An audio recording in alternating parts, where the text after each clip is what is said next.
like to call the June 20th, 2023 meeting of the Buncombe County Commission to order. Thank you all for being with us this evening. Let's begin our meeting with the Pledge of Allegiance. Please rise and join us in the pledge.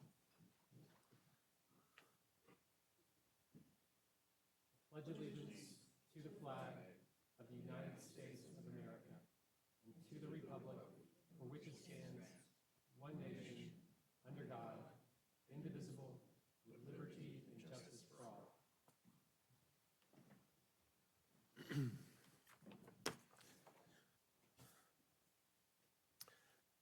I'd like to read the ethics reminder to the board. In accordance with the code of ethics adopted by the board, all county commissioners have a duty to obey all applicable laws regarding official actions, to uphold the integrity and independence of the office, to avoid impropriety in the exercise of official duties, to faithfully perform the duties of the office, and to conduct the affairs of the governing board in an open and public manner. Is there any item on the agenda, the outcome of which would have a direct, substantial, and readily identifiable financial impact for any board member? Does any board member have a financial interest in any public contract coming before the board today? I will note that we're going to be voting on the county's budget at our meeting this evening. There are a couple of items within the overall county budget that some commissioners have individual financial conflicts on. So we're going to pull those out for separate votes by the board, and the commissioners will recuse themselves from voting on those specific items before we proceed to vote on the overall budget. But are there any other issues that need to be identified? All right. Board members have a duty and obligation to vote on any matters voted on by the board at the meeting this evening which they don't have a conflict on. Okay, we come to the consent agenda. Commissioners, are there any questions about any items on the consent agenda? Commissioner, we need to add one item to the consent item.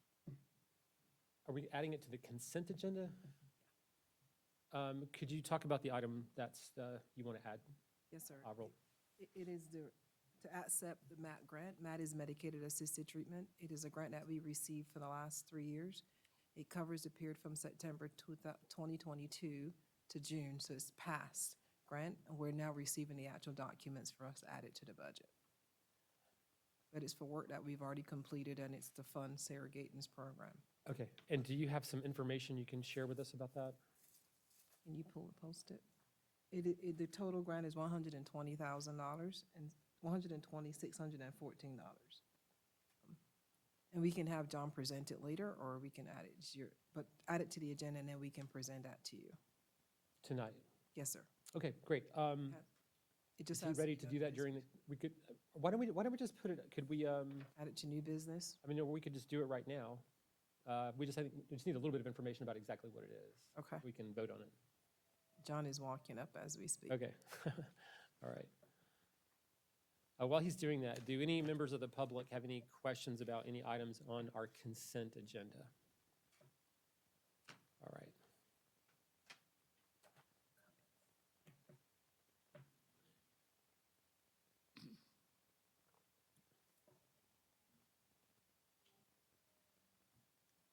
Forgive me, I'm improvising a little. So we have received a grant for the first 9 months of the fiscal year 23 MAT grant for the Sheriff's Office. And so that's $120,614 that will go to the grants fund, and it will reimburse expenditures that we have spent in the general fund thus far this year. And this is a grant is administered, we receive it through VIA. And VIA operates on the fiscal year ending June 30th, so then they would provide the rest of the grant in the new fiscal year. And so the motion is to accept the grant. Yes. That's all we need, is to accept a grant in the amount of And approve the budget amendment. $120,614 for the medication-assisted treatment program. Okay. Anything else we need to know on this? Okay. But it needs to be voted on at our board meeting this evening. Is that correct? Yes, sir. Unfortunately, we are late with this, but it has to be in this fiscal year because it's a June 23 Okay. fiscal year. All right. Is there consensus to add the acceptance of a grant through VIA for the medication-assisted treatment program in the amount of $120,614 to our consent agenda for this meeting. Okay, so we'll consider that part of the consent agenda. All right, and if you could just circulate some additional documentation on that for us, that would be great. We'll have an ordinance for you to sign. Okay, terrific. Thanks, John. Maura wants to say.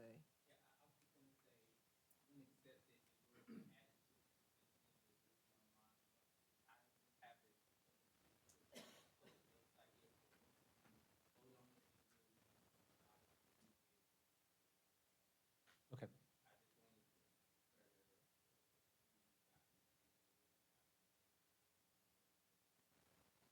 Okay, and if it could just be emailed around to us, that'd be great. All right, thank you.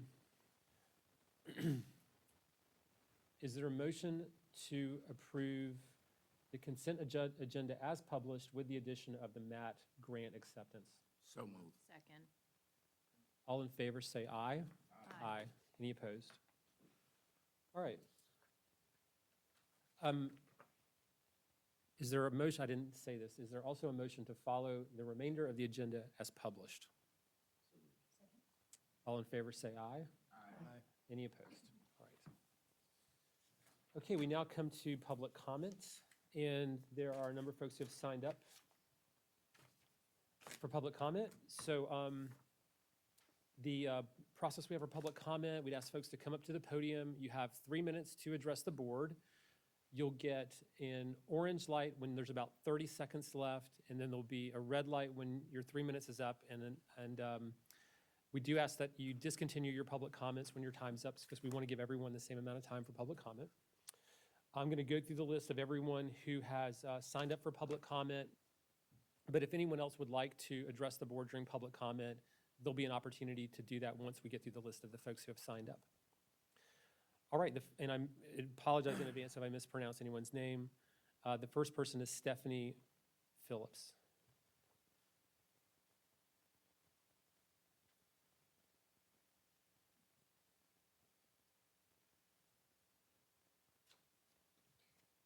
Good evening. I came here tonight to personally thank the council, county commissioners, the mayor, guest speakers, the city and county employees, volunteers, and community for the recent Memorial Day service you had.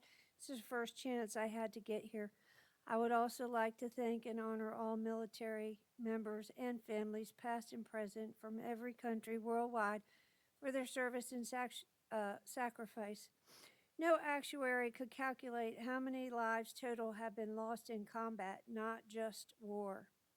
Our current seniors, elder statespeople are asking the age-old question, is this generation better off than the one before, considering children, middle age, and elders?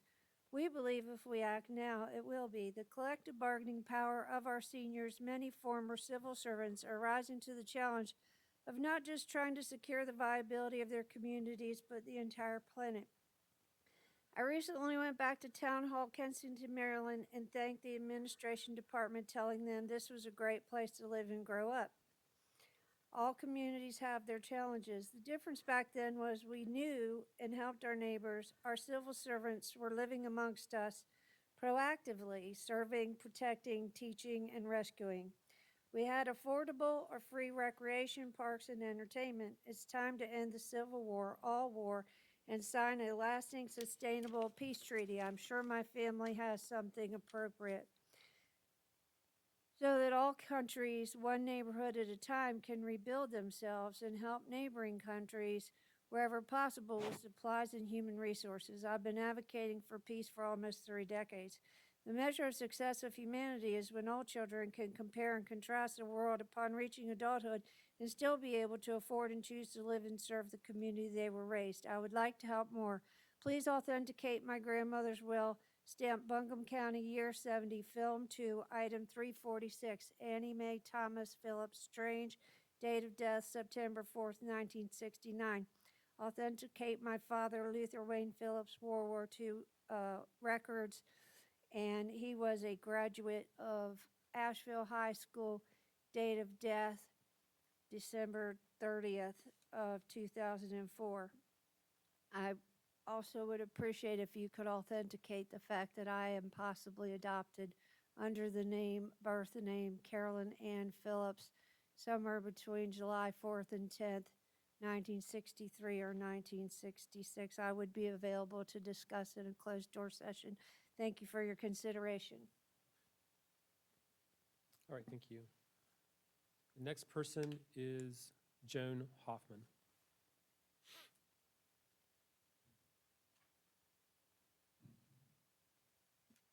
Good evening. My name is Joan Hoffman. My husband and I have lived in Buncombe County since 2005, and our children go to Glenarden Elementary School. It's with a heavy heart that I come and talk to you this evening. This week, a Pew Research poll said that 75% of Americans are feeling good about their economic situation. But our local teachers are so underpaid that a first-year teacher spends 35% on their renting of a one-bedroom apartment.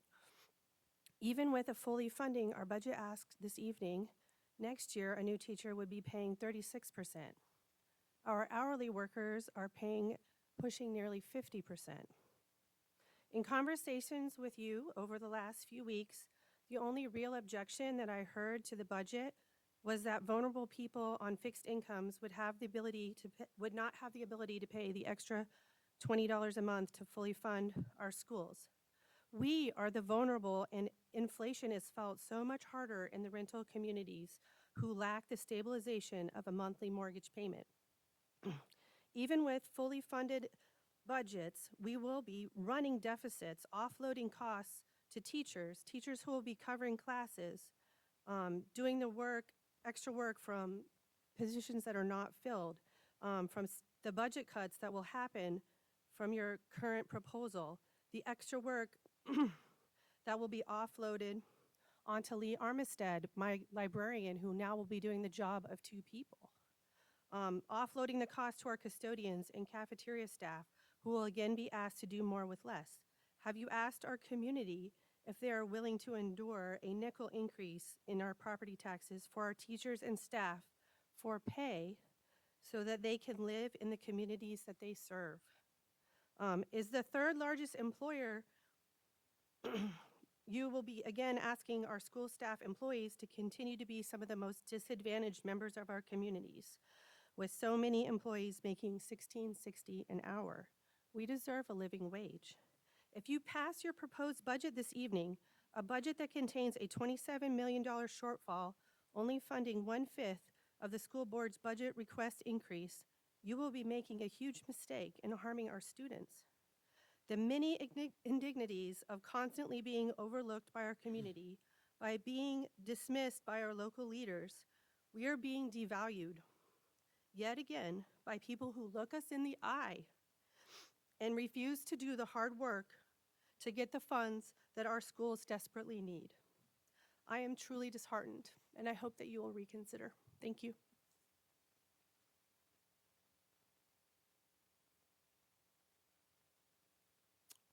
The next person, I think it's Yvonne. Lives on Battle Square. Okay, come on up. Sorry about that.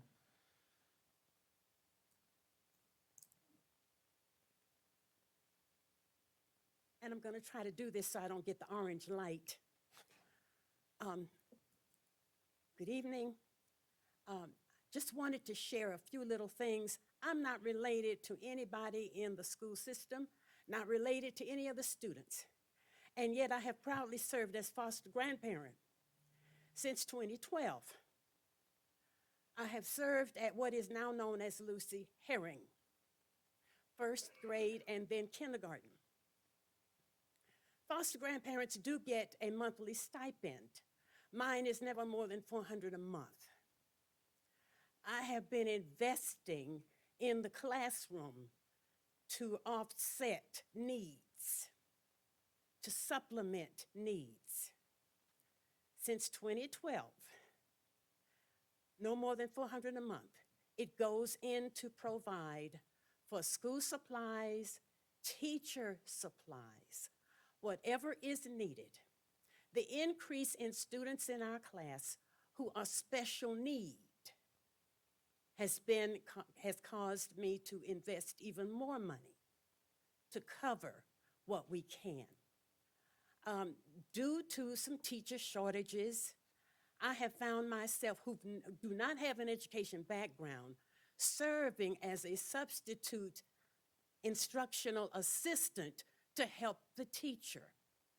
I'm 73 years old, not getting any younger, still look good, but I would like, but I would like to appeal to your heartstrings to give as much consideration to the school budget for teacher raises as you can. Thank you for your time. All right, thank you. Mary Standard.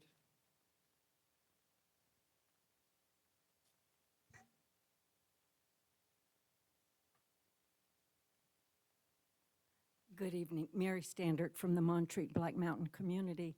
And I'd just like to follow up on the comments of the importance of the school systems to Buncombe County from time immemorial. The first public schools were in 1886, and we need to make sure that they stay supported. But I'm here tonight with good news, a bit of history, and a save the date. I'd like to share with you a little bit about the Allen School, which was only a 10-minute walk from this present building. But the Allen School can best be described by the words black, female, and college prep. The Allen School was founded in 1887 by Presbyterians, Quakers, Methodists, blacks, and whites. Its mission was to educate Asheville's black community. The first class opened with 3 generations enrolled in its elementary school curriculum. By 1897, its mission was to provide a boarding and day school for black females.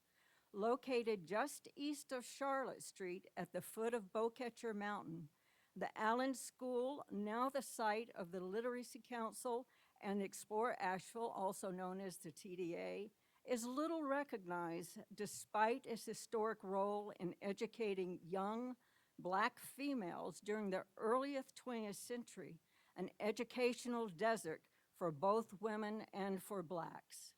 Accredited in 1924, the integrated staff, yes, integrated staff, emphasized demanding college preparatory courses, professionalism, and leadership. Closing in 1974 as codified segregation was fading, more than 1,100 black females passed through its doors. Many went on to college, graduate, and professional schools. North Carolina alumni included Tryon's Eunice Kathleen Wayman, known as Nina Simone, and Monroe's Dr. Christine Darden, mathematician, member of NASA, and central figure of the movie Hidden Figures. The good news, I would like to invite you and all the residents of Buncombe County to attend an occasion 2 p.m. Saturday, October 21st, 2023. So you've got plenty of time to put it on your calendar. The occasion is to be an unveiling of the state of North Carolina historical marker for the Allen School, a process to which took over a year to accomplish. The place right outside this building is going to be in front of the Buncombe County Register of Deeds office, and there's a reception to follow from 2 to 4:30 p.m. at the site of the Allen School, 27 College Place, to be hosted by Explore Asheville, which is located in the Allen School buildings of the 1950s. Thank you. Thanks, Mary.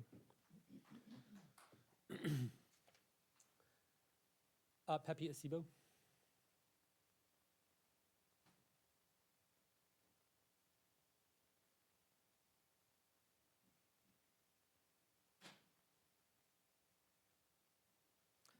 Thank you, Brownie. I'm here to ask for you to stretch. I hear that you're considering a 1 cent increase for our schools. Our community is looking for approximately a 5.8 cent increase and to restore the Asheville City School tax to the 12 cents up from 10.8 or 10.6. I lose track of all the numbers sometimes. Our schools are in crisis. Our teachers One of the public comments that was not shared with you in the video was a teacher talking about having to remain in an abusive relationship because she couldn't afford, didn't qualify for a one-bedroom apartment or even an efficiency apartment in Buncombe County at any of the standard apartment complexes. We are not paying our staff enough, and even the 7% increase that's been requested doesn't, and that's 7% of the base salary, not even the full amount that they're currently receiving. That's not enough to keep pace with inflation. So I ask for you to stretch, and it's my belief that our county and our city will back you up. Right now, we are losing staff at an incredible rate. It used to be that Asheville City Schools was up in the teens, had one of the highest turnover rates in the state for staff, and last year we had schools in the 50% range, and that is not sustainable. We have the lowest or second lowest of all our metropolitan areas in pay in the state of North Carolina for Asheville City Schools and Buncombe County Schools, and we have the highest cost of living.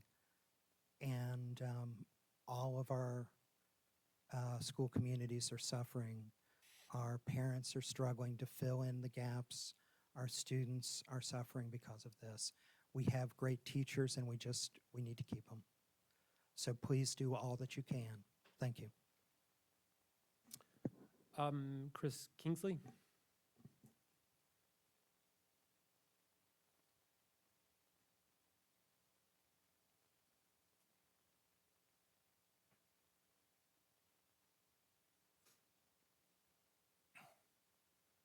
My name is Chris Kingsley, and I'm an instructional assistant and a school bus driver for Hominy Valley Elementary. I drive my school bus primarily in the Bent Creek community, and it's an ordinary community. There's nothing special there. There's no mansions. There's ordinary houses with front yard, a backyard, a driveway. Most of the families there have a car or two. They have a child or two. They have some pets. Nothing special, but a nice place. When I drive through there on my school bus, my thought as I go through is, wow, these people must really be making some decent money, because that's the state of affairs in Asheville right now. I live with my fiance, and we rent a 2-bedroom apartment, and there is no way we could ever afford a house with the way things are going right now. It's just not in the cards. Of all of the classified staff in Buncombe County schools that I know who do live in a house, their spouses are paying for it most of the time, or they live there after their parents died. There's no way to afford a house, which used to be a pretty ordinary thing. When I was growing up, living in a neighborhood like Bent Creek wasn't too big of a deal. Me and my fiance would have been able to afford that 20 years ago, living with 2 adults with 2 full-time incomes. Me, more than full-time. I have 2 jobs that I work 10 hours a day during the school year. And I have this job too that I work over the summer that pays way more. If they offered me the opportunity to do this full-time, I would leave. I wouldn't be driving a bus anymore. I wouldn't be working those 10-hour days, because there's no hope for us. You have a chance to provide that. You have a chance to provide that hope, that looking into the future and thinking maybe things will get better. And there's no point in waiting for the state to take a stance on this. The state of North Carolina has proven time and time and time again that they don't care about public education. But you have a chance to set the standard. You have a chance to be a shining beacon of hope here in the mountains. Let them fight their culture war in Raleigh. Let them write legislation to ban curriculums that don't even exist. While over here in Asheville, progress can be made. We can move forward while they stay in the Stone Age over there. Show them how it's done. Show Raleigh what can be done for public education, and show them what it means to fund an appropriate and free public education for every child. Thank you. Thanks, Chris. Matthew Leggett.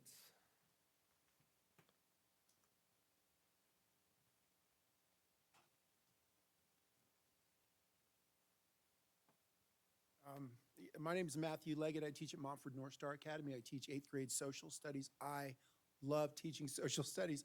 There's probably no other job I get where I can just talk about history all day. And I feel blessed. But I'm getting incredibly tired. Now, you guys have a huge decision to make right now. And I kind of feel as a teacher that people think the decisions that we make as teachers are kind of petty and silly and what. I'm going to tell you the decisions I make. I'm sitting in my classroom. I'm instructing a group of kids. One kid has a meltdown, and I've got to decide, do I go outside in the hallway and try to help this kid through a mental health crisis while all these other kids are sitting here without anyone in the classroom to instruct them? This is not an easy decision to make. I have to decide if I'm doing a project and there's not enough money in our budget, which dries up very quickly at the beginning of the year, a project designed to keep kids invested in what they're doing, what do I have to give up to do it? And I do. I'll give up dinner to go buy $50 worth of glue sticks so they can, make a model of something, because it's what I do. It's the contract I signed. What I need you guys to do is to make a hard decision, all right? And the deal is, I'm going to tell you what I've learned about life. If everybody likes me and likes the things I do, then I probably ain't living much of a life, I'm going to rub people the wrong way, but I've got to do the right thing. And the right thing is in front of you right now. I can tell you that right now. And I get so frustrated when I hear about teachers who have a cushy life and a cushy job. I mean, you can believe what Fox News says all you want, but I'm going to tell you right now, that ain't the reality of the lives that we live. I'm blessed. I have a wife who does well financially, so it makes my life a little easier. But there's a lot of teachers in this district who are having to rent really small apartments and having a hard time just scraping by. And they're saying, you know what? I could keep doing this, or I could go wait tables at Barley's and make a lot more money. And guess where they're going? They're going to Barley's. And you know who's replacing them? A long-term substitute who's had very little training. They don't know the curriculum, and they do not understand necessarily how to engage with these students. Because teachers are social workers, they're teachers. I mean, it goes on and on, all the different hats we have to wear. And I guess the hard part is, we end up feeling like we're being kicked around by everyone else, by the people in government who have been elected to make all of our lives good, right? And we feel like we're getting kicked around and pushed and shoved. And you can only do that so long. So I really hope that you do what you know in your heart is right. Thank you. Thanks. Liz LeBlue.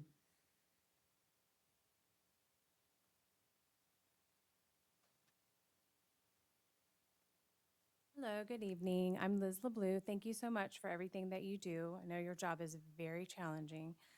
I am a 17-year veteran teacher. I've taught in Asheville for that length. I'm also a parent of a public school student. I am a product of public school, and I'm currently teaching in the special education department at Asheville High School. Decisions made today determine what our schools will look like in August. I will gladly give up the $20 per month raise that the state gave us to pay $20 more a month in property taxes so that we can attract, retain, and pay educators who are invested in our community. We have a unique opportunity to set an example in our state and show the powers that be that public schools are not simply an option on a menu of choices, but a critical social investment. We have bled the system on the backs of educators who love their work but can barely make ends meet doing it.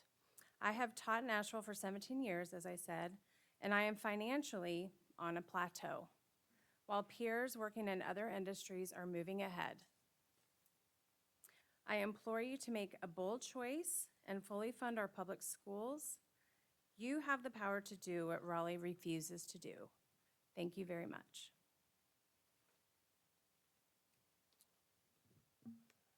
And the last person that signed up is Soren Peterson.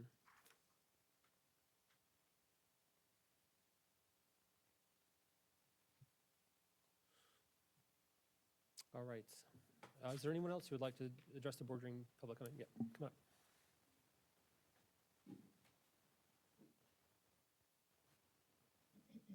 Nice to see you all again.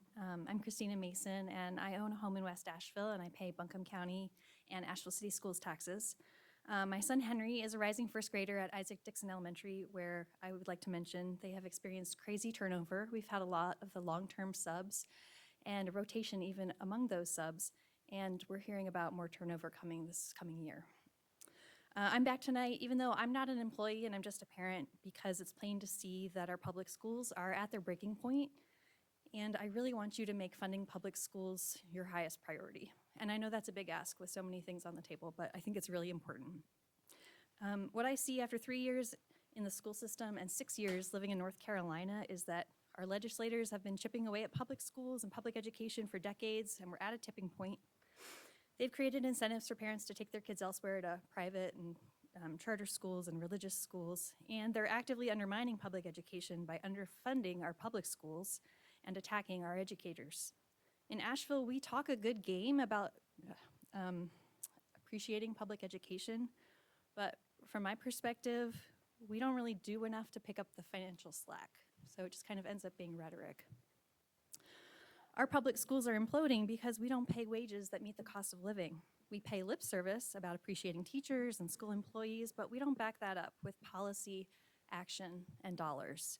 We let our schools get run into the ground and our teachers get burned out and stretched too thin to meet our kids' needs. And then we ask why enrollment suffers and why our buildings are falling apart. And the answers are right in front of us. We call our teachers and classified staff public servants to excuse the fact that we don't pay them what they're worth. They should not have to sacrifice their health, work second and third jobs, be constantly stressed out, have to donate their overtime, and be fighting to give our children the basic education that they are legally entitled to. Our schools have been working on a skeleton crew since the pandemic. Most teachers would never complain to your face. This is really rare that educators will come to you and say that they're not making enough money. It's not what they do. But they're exhausted, they're broke, they're demoralized, and they're done. Our lack of support is also hurting our kids. It's draining away the seasoned educators who just can't take it anymore. Our students aren't getting that consistency and the deep, lasting relationships with staff because there's so much turnover. Our children aren't seen in the same way because it's always a new set of eyes. Just imagine with the school turnover being what it is. We're just giving them the bare minimum. And it doesn't have to be this way. We can have nice things. We just have to invest in them. It's going to be way more costly to rebuild our schools than to fund them now. If you don't fund this budget after our educators have poured out their hearts and their souls to you, I cannot even imagine the exodus of employees that we will see. It will be a catastrophe, and we will have deserved it. So I implore you to please fully fund both of these budgets. All right, anyone else?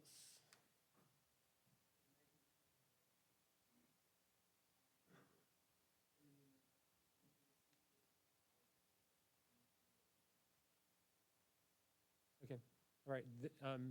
Did they know that if they want to speak, they can come up? Okay, great. All right. Yes, sir.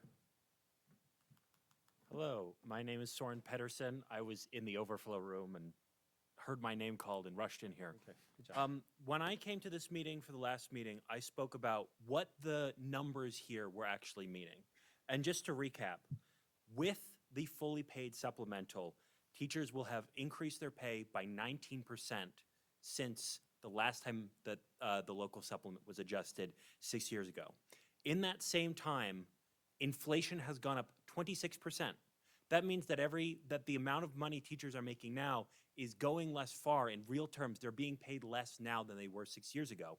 And during that same time, the cost of living in Buncombe County has gone up 94%. It's nearly doubled, which means that if you adjust for inflation, after paying for the cost of living in Buncombe, teachers will be making $8,000 less today than a new teacher would be making 8 years ago, from $36,000 down to $28,000. Well, that was what I brought up last time. What I want to bring up this time, among other things, is putting that in context of where other counties are in the state. The 8 other similar metropolitan school districts across North Carolina all have better pay to cost of living ratios than Buncombe County does. The most similar, Wake County, in terms of cost of living, which is still 6% less expensive than it is in Asheville, pays their teachers 7% more in the local supplement. So again, the 7%. But it is unfortunate that we look at the state in North Carolina and the state legislature is putting out $20 a month pay raises and pretending like that's something to be proud of.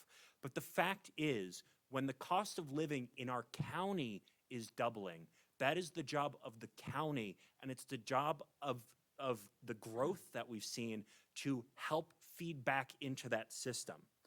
I have heard concerns around the fact that this tax increase on property taxes are going to impact the most at-risk and vulnerable groups in Buncombe County.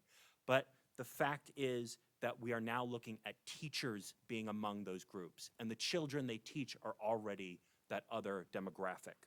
The fact is, rent increases, which are not impacted here, rent increases have gone up 43% since the beginning of the COVID pandemic. And new teachers coming here to look for a place to stay are making so much less that it's not even funny.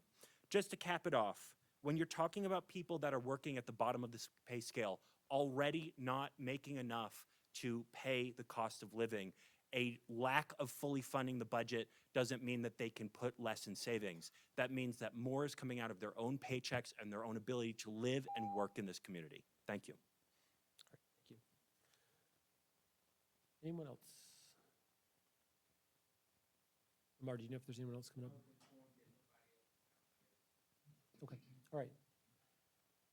All right. Well, thank you to everyone who took time to come and speak to us during the public comment period, as well as the public hearing we had on the budget at our last meeting. We appreciate everyone's taking time to weigh in on the budget and other issues. All right.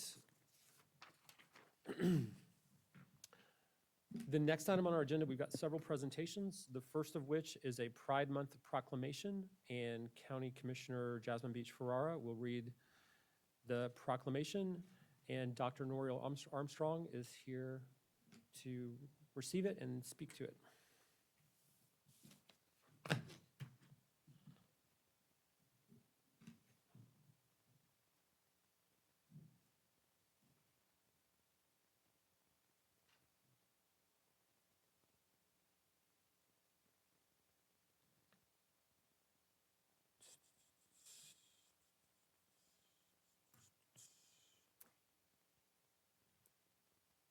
I'll read this and then give the mic to y'all.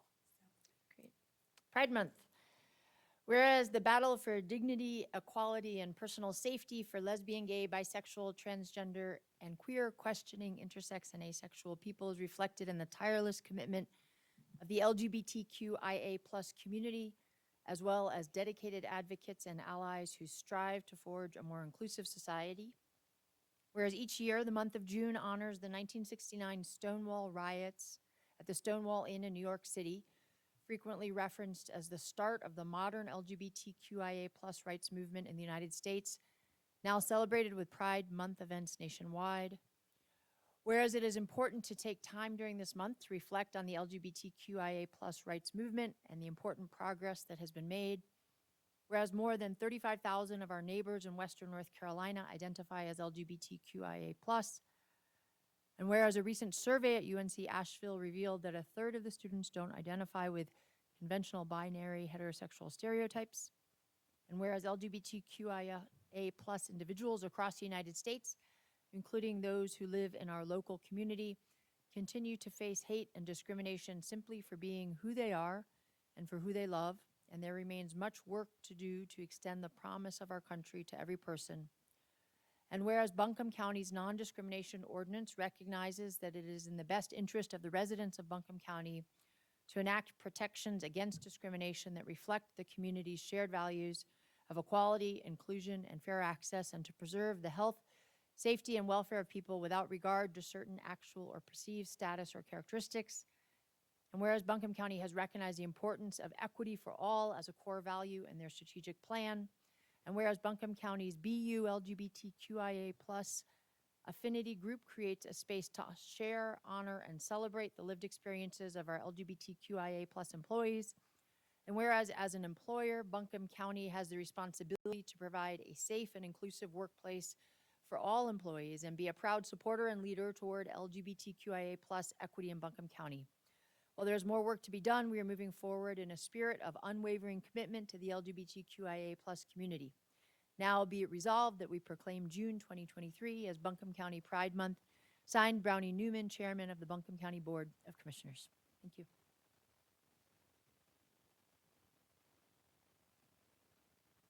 Thank you. We appreciate this proclamation. I'm going to turn it over to Peyton, who is a caseworker in the Health and Human Services Department and a member of the BU Affinity Group.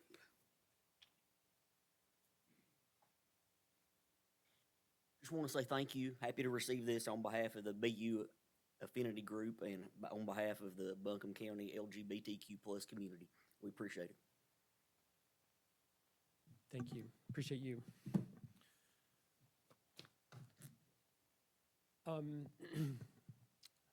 We've got a couple of other presentations. I'd like to go ahead and invite Vic Isley from the TDA to come on up and do the TDA presentation. Thanks for being with us. Good evening, everyone. It's good to see each of you today. I am here to give our annual presentation, if it's going to come up, there we go, for the Buncombe County Tourism Development Authority, which was created in 1983 by an act of North Carolina legislation to oversee the collection of and investment of lodging taxes that are paid by visitors who stay in overnight commercial accommodations, such as hotels, motels, bed and breakfasts, and vacation rentals. Members of the board, as you know, are appointed by county commissioners and city council in accordance with that state legislation. And board members have the fiduciary responsibility to ensure that the tax dollars are invested as outlined in the legislation. These are members of our community. They are neighbors who raise families here and run businesses here. Many of them come from humble beginnings in the travel industry, starting as laundry attendants, night auditors, barbacks, banquet servers, and including myself as a waiter. To help balance resident and visitor needs, which we're certainly hearing about this evening, we've committed to field an annual survey to gauge resident perspectives on tourism. This year's survey builds on studies conducted back in 2019 and 2022. It was fielded in February and has a sample size of about 400, which is similar in nature to the sample size that the county had for the bond referendum survey last fall.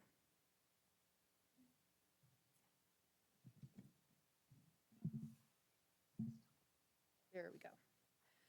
The vast majority of residents surveyed, 84%, believe tourism is beneficial to their community. And that's in line with 83% of respondents last year. At the same time, just over half agree that tourism positively impacts their own families.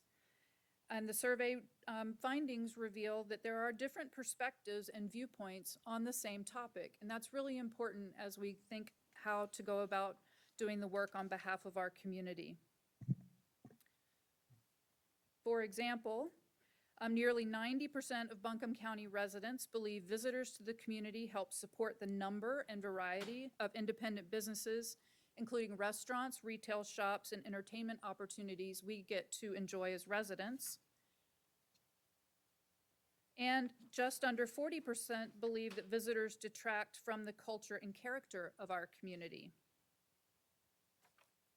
While just under half of the respondents believe that tourism has a damaging impact on the environment, that's down from 53% last year.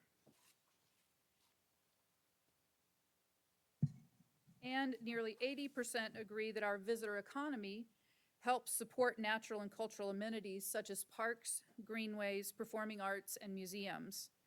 And we are proud to partner with the county and the city by investing in these types of community projects for the benefit of residents and visitors alike. Now, tourism has been an economic driver in our community for literally hundreds of years. Leisure and hospitality businesses have been woven into the fabric of our community for generations. Let's see here. Also, in 2021, visitors spent $2.6 billion. Got got these in a little bit of a wrong order here. Here we go. So in 2021, visitors spent $2.6 billion locally and supported nearly $1 billion in workforce income for area residents. That means that more than 14% of all jobs in Buncombe County are sustained through tourism. You can see here that Asheville has experienced a dramatic recovery coming through the pandemic, that tourism economics estimates that visitor spending reached $2.7 billion in local businesses in 2022 and forecasts $2.9 billion in spending this calendar year. However, we are beginning to hear from a variety of local businesses about signs of more moderate growth or even cooling. And that's important to note for the viability of local businesses, as well as forecasts and sales tax to help bolster the county and city's budget. Lodging tax investment is designed to help grow the local economy. While lodging tax shoulders 100% of the community marketing and capital project investment, 69% of visitor spending takes place outside of lodging businesses in area restaurants, retail, entertainment, art galleries, and outdoor outfitters.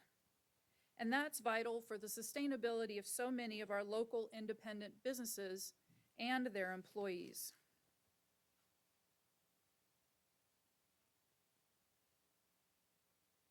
In addition, local hotelier-supported legislative changes that allows Buncombe County to receive $2 million directly in lodging tax admin fees next year, or 5% of total lodging tax going forward in years to come.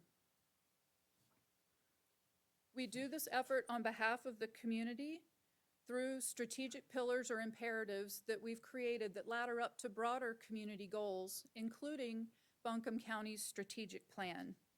And those are delivering balanced recovery and sustainable growth, encouraging safe and responsible travel, engaging and inviting more diverse audiences, and promoting and supporting Asheville's creative spirit.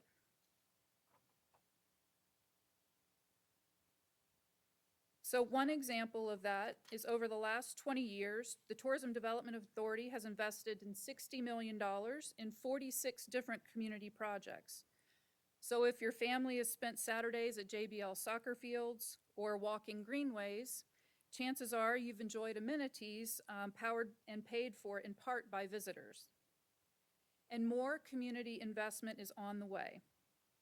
$8 million is available through the current Tourism Product Development Fund cycle this fall. And by next spring, $10 million is expected to be available for the new Legacy Investment from Tourism Fund. And we're encouraged to invest that in our community with partners like Buncombe County.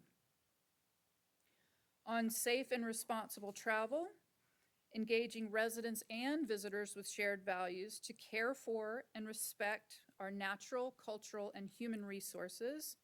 We've partnered with Garden and Gun magazine to have a half-hour nationally run PBS docuseries called The Good Road that was shot here in our community earlier this month and will air either in September or October this fall.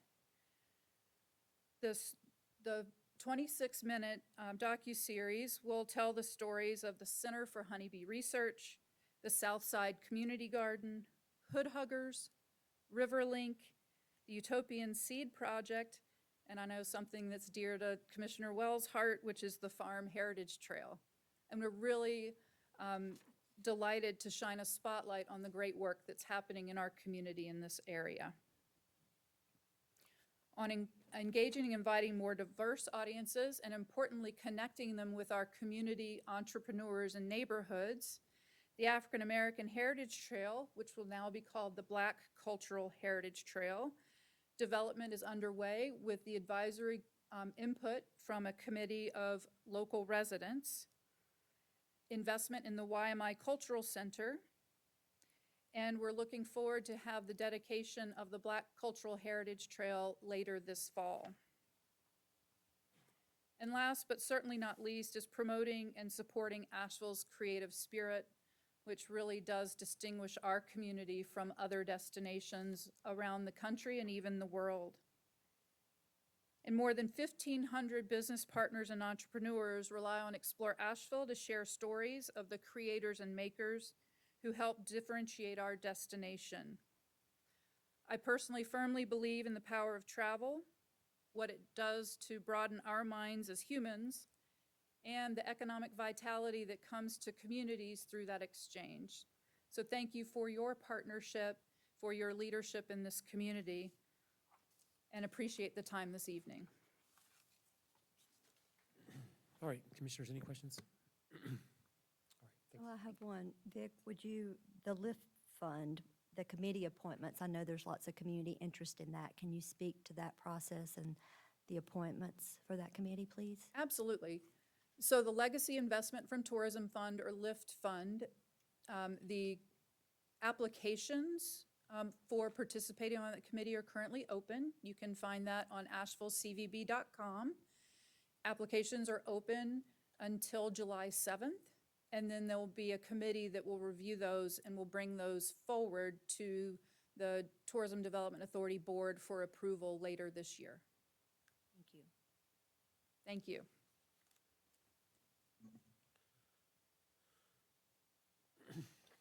All right. The next item is a proclamation recognizing Elder Abuse Awareness Month. And Commissioner Parker Sloan will present the proclamation. And I believe Jennifer Teague is here for this item, and Stony Blevins as well. Okay. Elder Abuse Awareness Month. Whereas the World Elder Abuse Awareness Day is June 15th, and on June 15th, 2006, the International Network for the Prevention of Elder Abuse and the World Health Organization at the United Nations launched World Elder Abuse Awareness Day and proclaimed this day as a day to recognize the significance of elder abuse as a public health and human rights issue.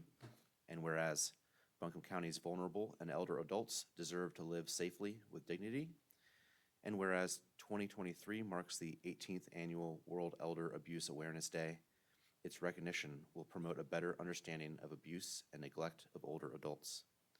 And whereas vulnerable and elder adults of all socioeconomic, racial, and ethnic backgrounds may be targets of abuse, neglect, or exploitation which occurs in families, long-term care facilities, and communities. And whereas Buncombe County Adult Protective Services received 2,090 reports in FY22 with 1,238 screened for evaluation.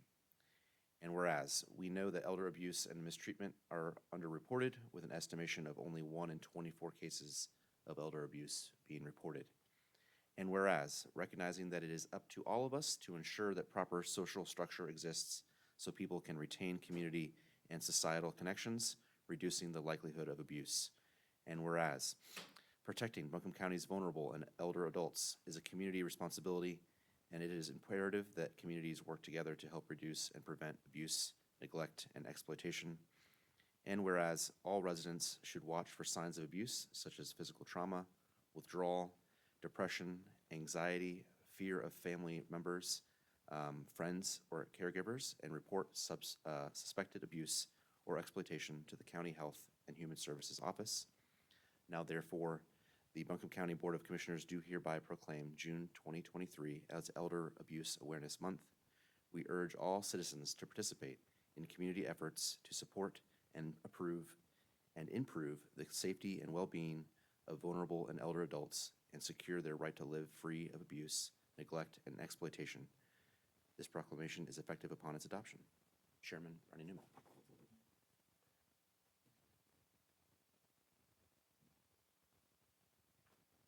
Good evening. I'm Laurie Dotson. I'm with the Adult and Aging Social Work Services Division with the county, and I just want to thank Commissioner Edwards especially because she came out to our walk on June the 15th at Carrier Park and made some remarks to the public that was there, and we just appreciate Buncombe County recognizing this serious issue, drawing attention to it, and helping us improve the lives of adults by adopting it as a strategic plan agenda item and would ask that anybody who has a concern always speak up, because that's how we are able to do what we do each and every day, is because someone has enough concern to voice that to our agency. So thank you.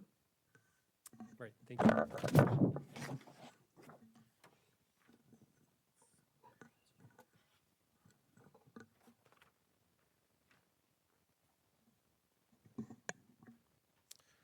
All right, the next item on our agenda is a presentation from the Independent Review Committee, which did a report on the water outages that occurred in Asheville and Buncombe County this past winter. So appreciate the members for serving on this committee and for taking time to share some of the information with us this evening. Good evening, Commissioners. My name is Dennis Fagin, and I am one of two of your appointees to the Independent Review Committee that took a deep dive into the water outage during the Christmas. We had multiple committee members that also, again, comprise from representatives appointed by the City of Asheville Council. With me tonight is Kim Dirt Murphy, your second appointee, and she will provide the briefing on the water and both the comms section. It's important to note here that Dirt was a fantastic representative of the county, serving on all three subcommittees. We had an initial kickoff meeting on February 10th, 23 that brought us together. We received our charge from the City of Asheville, and we broke up into three different subcommittees to take this look into a very big event and made it into a little bit more bite-sized pieces. Of that was a water system and operations, the communications, and emergency response. It took us about 3 months to take this deep dive, countless interviews, and what we see here is 90 requests for information. If you're lucky enough to know or have worked with Mr. Jay Dundas from the City of Asheville, he coordinated all of our efforts to coordinate interviews, to processing these requests of information. And while he received a lot of praise at City Council, I would love to extend that here at the County Commissioners on the utmost professionalism of Mr. Dundas. It was well received. With that, I'll go ahead and turn it over to Ms. Murphy so she can provide the briefing on waters and comms.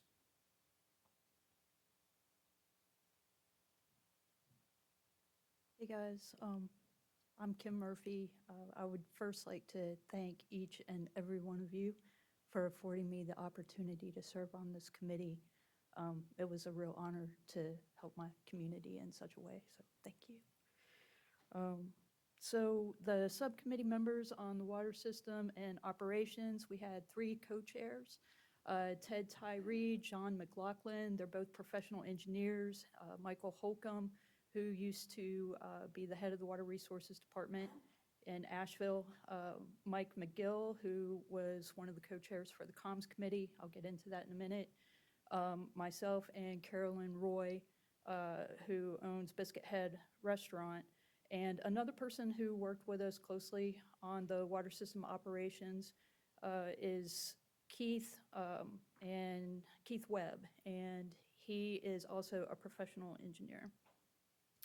So our job was to review the outage and provide an account of the event, assessing the city's operational response, and then making recommendations to hopefully prevent future events.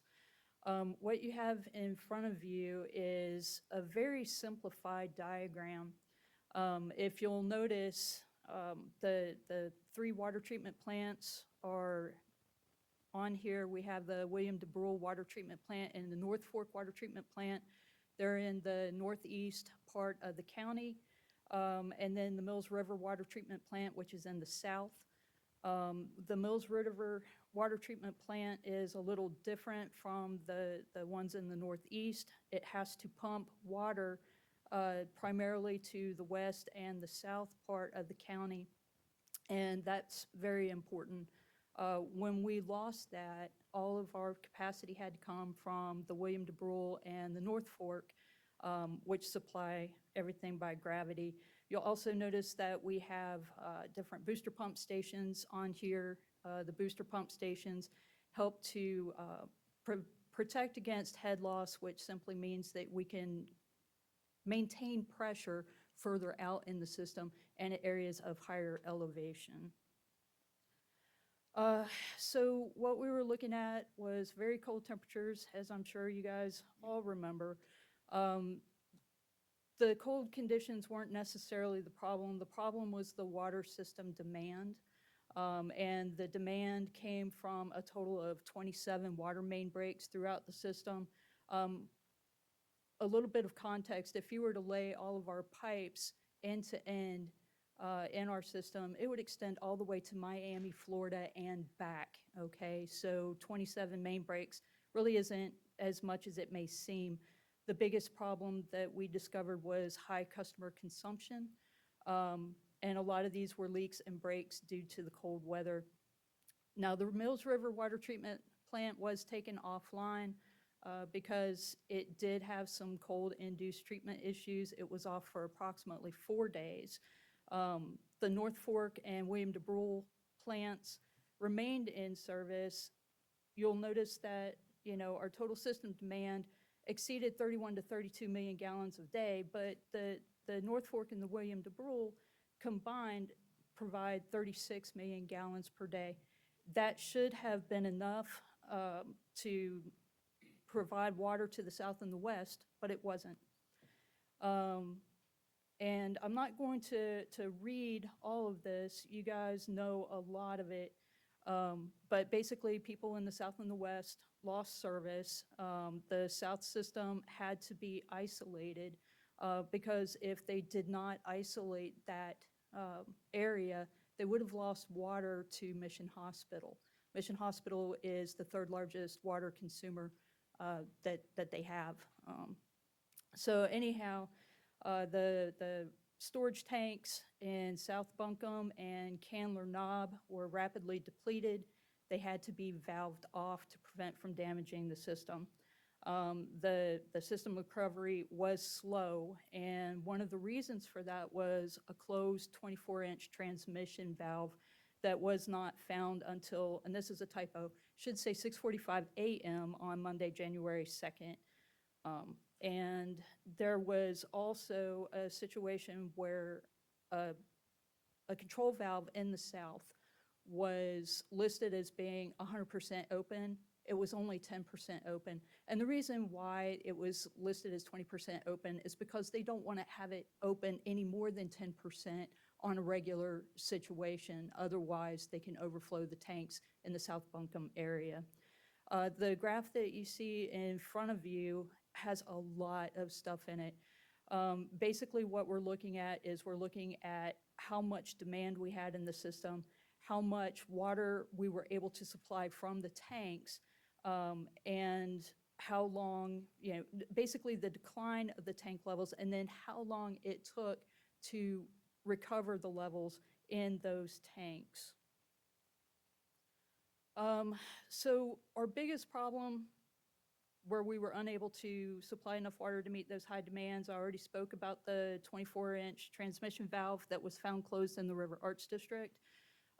One of the biggest issues that we had there was that area in the River Arts District had already been identified January 10th of 2022, full 11 months before we lost service, as being closed. And the engineering company who ran the scenario was Hazen, and Hazen was actually able to pinpoint the exact intersection of where that valve was.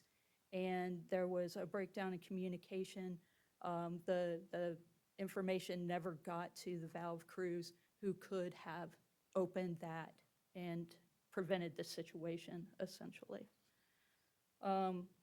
And then another thing that I'd spoke about the southern portion control valve. Another thing that we identified that would have helped with system resilience would have been if the East Asheville booster pump station had been available for use. That was decommissioned back in 2010, and we needed to have that in line in order to get enough water to the south and the west. So a basic rundown of our recommendations. The very first thing that we want to see happen is an independent valve assessment of all the large transmission veins. We're talking about pipes that are 16 inches or more in diameter. We want to enable SCADA control. That means supervisory control and data acquisition of that south control valve so that it can open more than 10%. We have some other recommendations, both short and long term.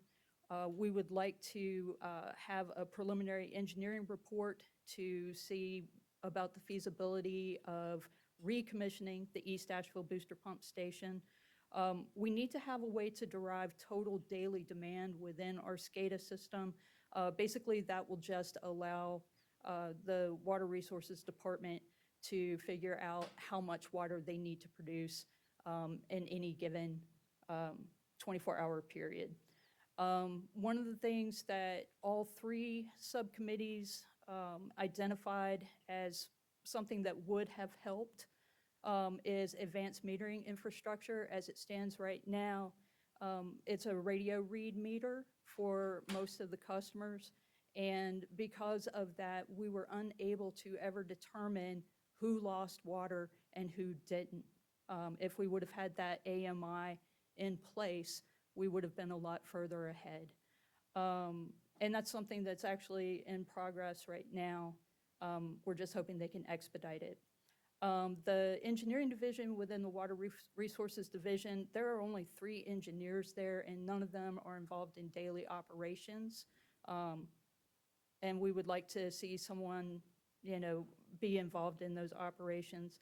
Another issue is knowledge retention within the Water Resources Department. As people leave, they take that knowledge with them. And one of the issues that came up very early on in interviews, we were told that no one knew how to route the water where it needed to go within our existing pipe structures to get the water to the south and the west. We would like to see them do tabletop exercises just so they can be put in a situation where they can go through various scenarios so they don't have to basically make it up as they go along, as they did in this situation. District or zone meters, that would have helped in locating the main breaks. So that's another thing that has begun to be implemented, but they're not far enough along.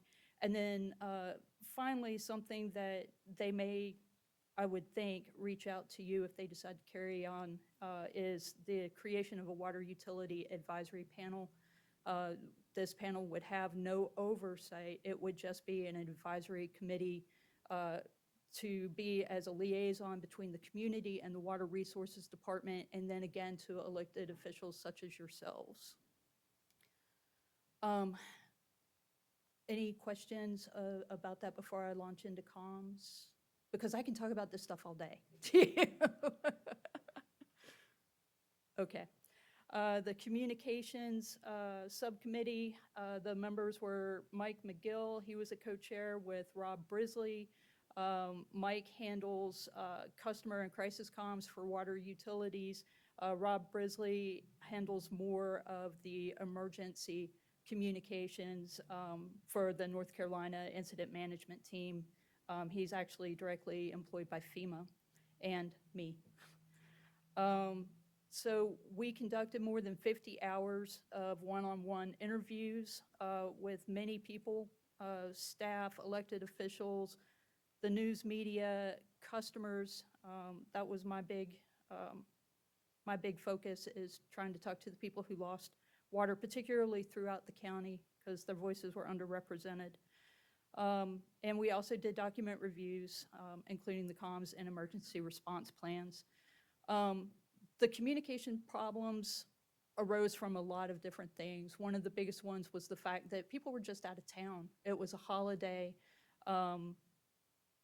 And nobody wanted to be the bearer of bad news, essentially. That's what it boils down to. The water department felt that when Mills River went offline, it wouldn't be that big of a deal because Mills River had been offline before for months at a time. They believed that the mainline breaks were the main reason, and when they got those mains fixed, then they wouldn't have to alert the public that there was an emergency going on. So anyhow, this hope put the communications behind. If communications would have come out and said right away, we need to conserve water, this is mandatory, this is not voluntary, we are having an emergency, then people perhaps would have taken it a little more seriously. Another problem was the water team, because they were leading the incident, they were also leading comms. There's not a communications professional who is dedicated to the water team. So no one within the city's comm staff understood the workings of a water utility. They were not able to ask informed questions and guide the communications during this. All they were able to do was produce what they were told to produce. And that is known as an operational response to public communications. They just, felt if they could fix the problem, they wouldn't have to alert the community. Another issue was that because the water team was in control of the response, they were sending out information over AVL alert. The issue with sending out over AVL alert is the fact that only people who are specifically signed up for that got that information. Renters largely did not if they didn't have the water in their name. And that creates a have and have not situation when it comes down to information. What they really should have done was have a public information officer or a PIO working directly with the incident commander to come up with a communication strategy that they would get out in front of the media for every single news cycle. Instead, what happened was the comms team got information from everywhere. So it wasn't just the water resources, it was also elected officials. And it just led to communications that were really jumbled. There was too much information and too many gaps in between that information for a consistent message to come out. One of the problems with having that inconsistent information was the fact that, I'm trying to come up with a way to put this diplomatically. What happened was, let's go on to the 24 to 48 hours time frame that was put out. There was so much pressure from elected officials on water resources and comms to put out a time frame for the restoration of service that they ultimately caved, when in their professional opinions, they should not have ever caved on that. The problem was, and it's understandable, because if you have people ringing you up and they want answers, when's my water coming back on, you want to be able to give them something. It's completely understandable. The problem is that 24 to 48 hours time frame was completely unrealistic. Those tanks had not even started refilling yet. Mills River had not even come online at the time that that information was put out. And that only served to, A, put human health at risk, because if you have someone at your home who is requiring extra care, we're not just talking about drinking water, we're talking about flushing your toilets, we're talking about bathing, brushing your teeth, cooking, all of these different things. If you're told, okay, you only have to sit through this for 24 to 48 hours, you're going to make a very different decision than if you're told, we really don't have a time frame, it might be 4 or 5 days. So in that instance, it did put public health at risk, and that was unacceptable. And then the other problem that happened was it completely lost the trust of the community. Once that time frame came and went, it didn't matter what communications went out, because people had stopped listening at that point. So basically what we need to do, and I'll just go ahead and flip through, We determined that we need to hire a public information officer that's dedicated just to water resources. And to their credit, they're actually in the process of doing this.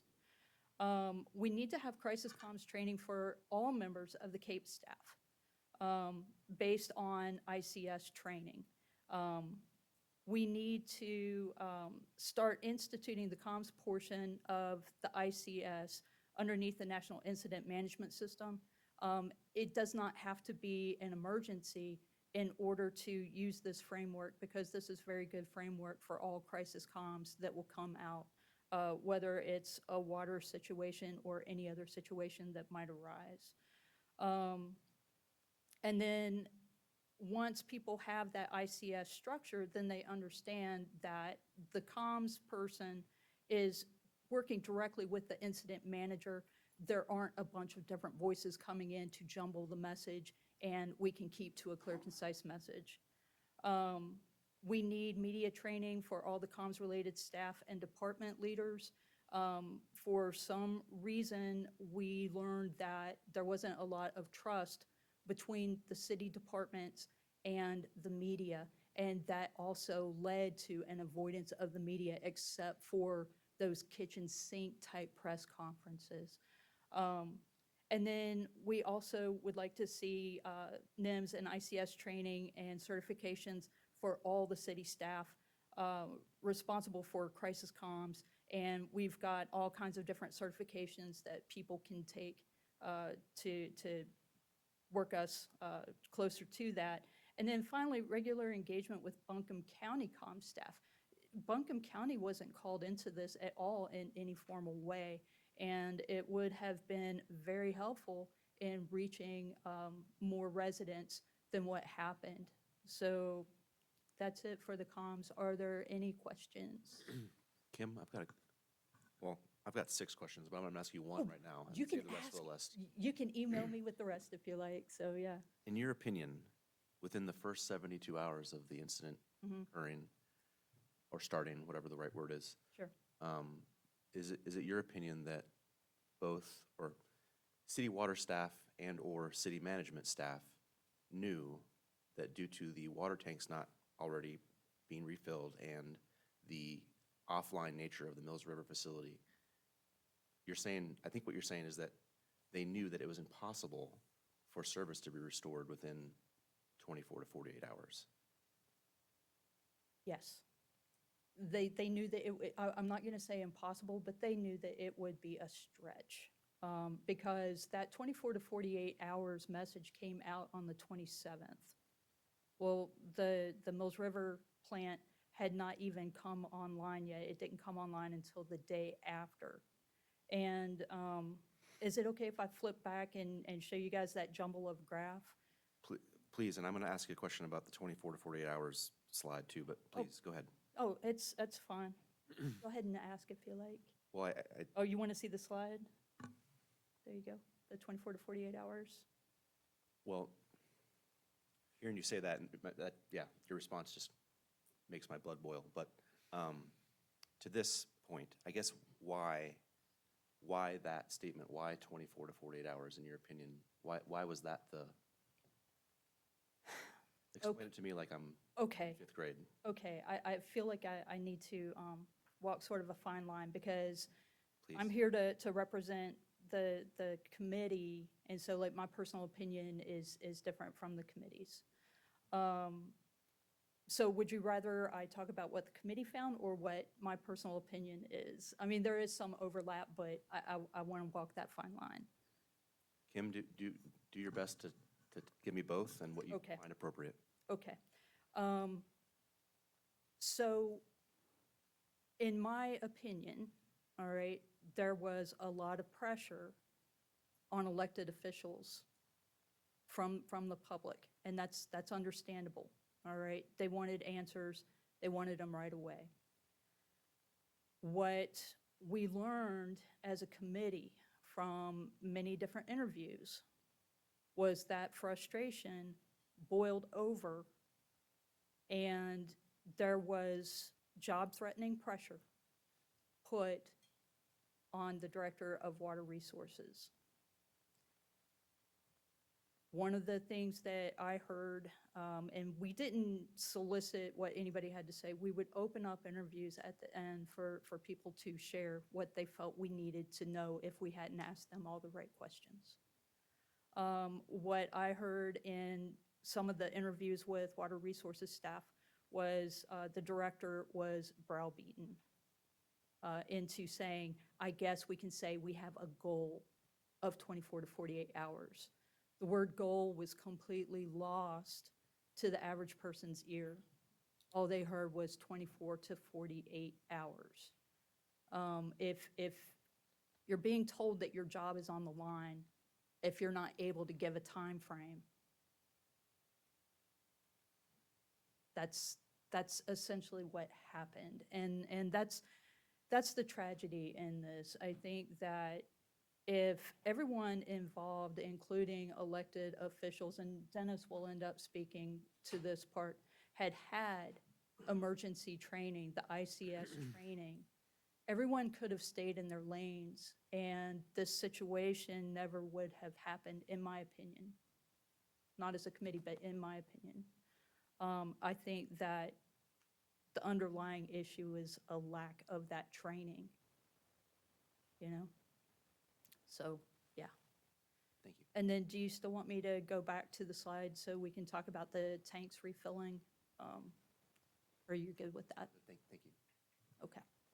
Anything else? Okay, thanks.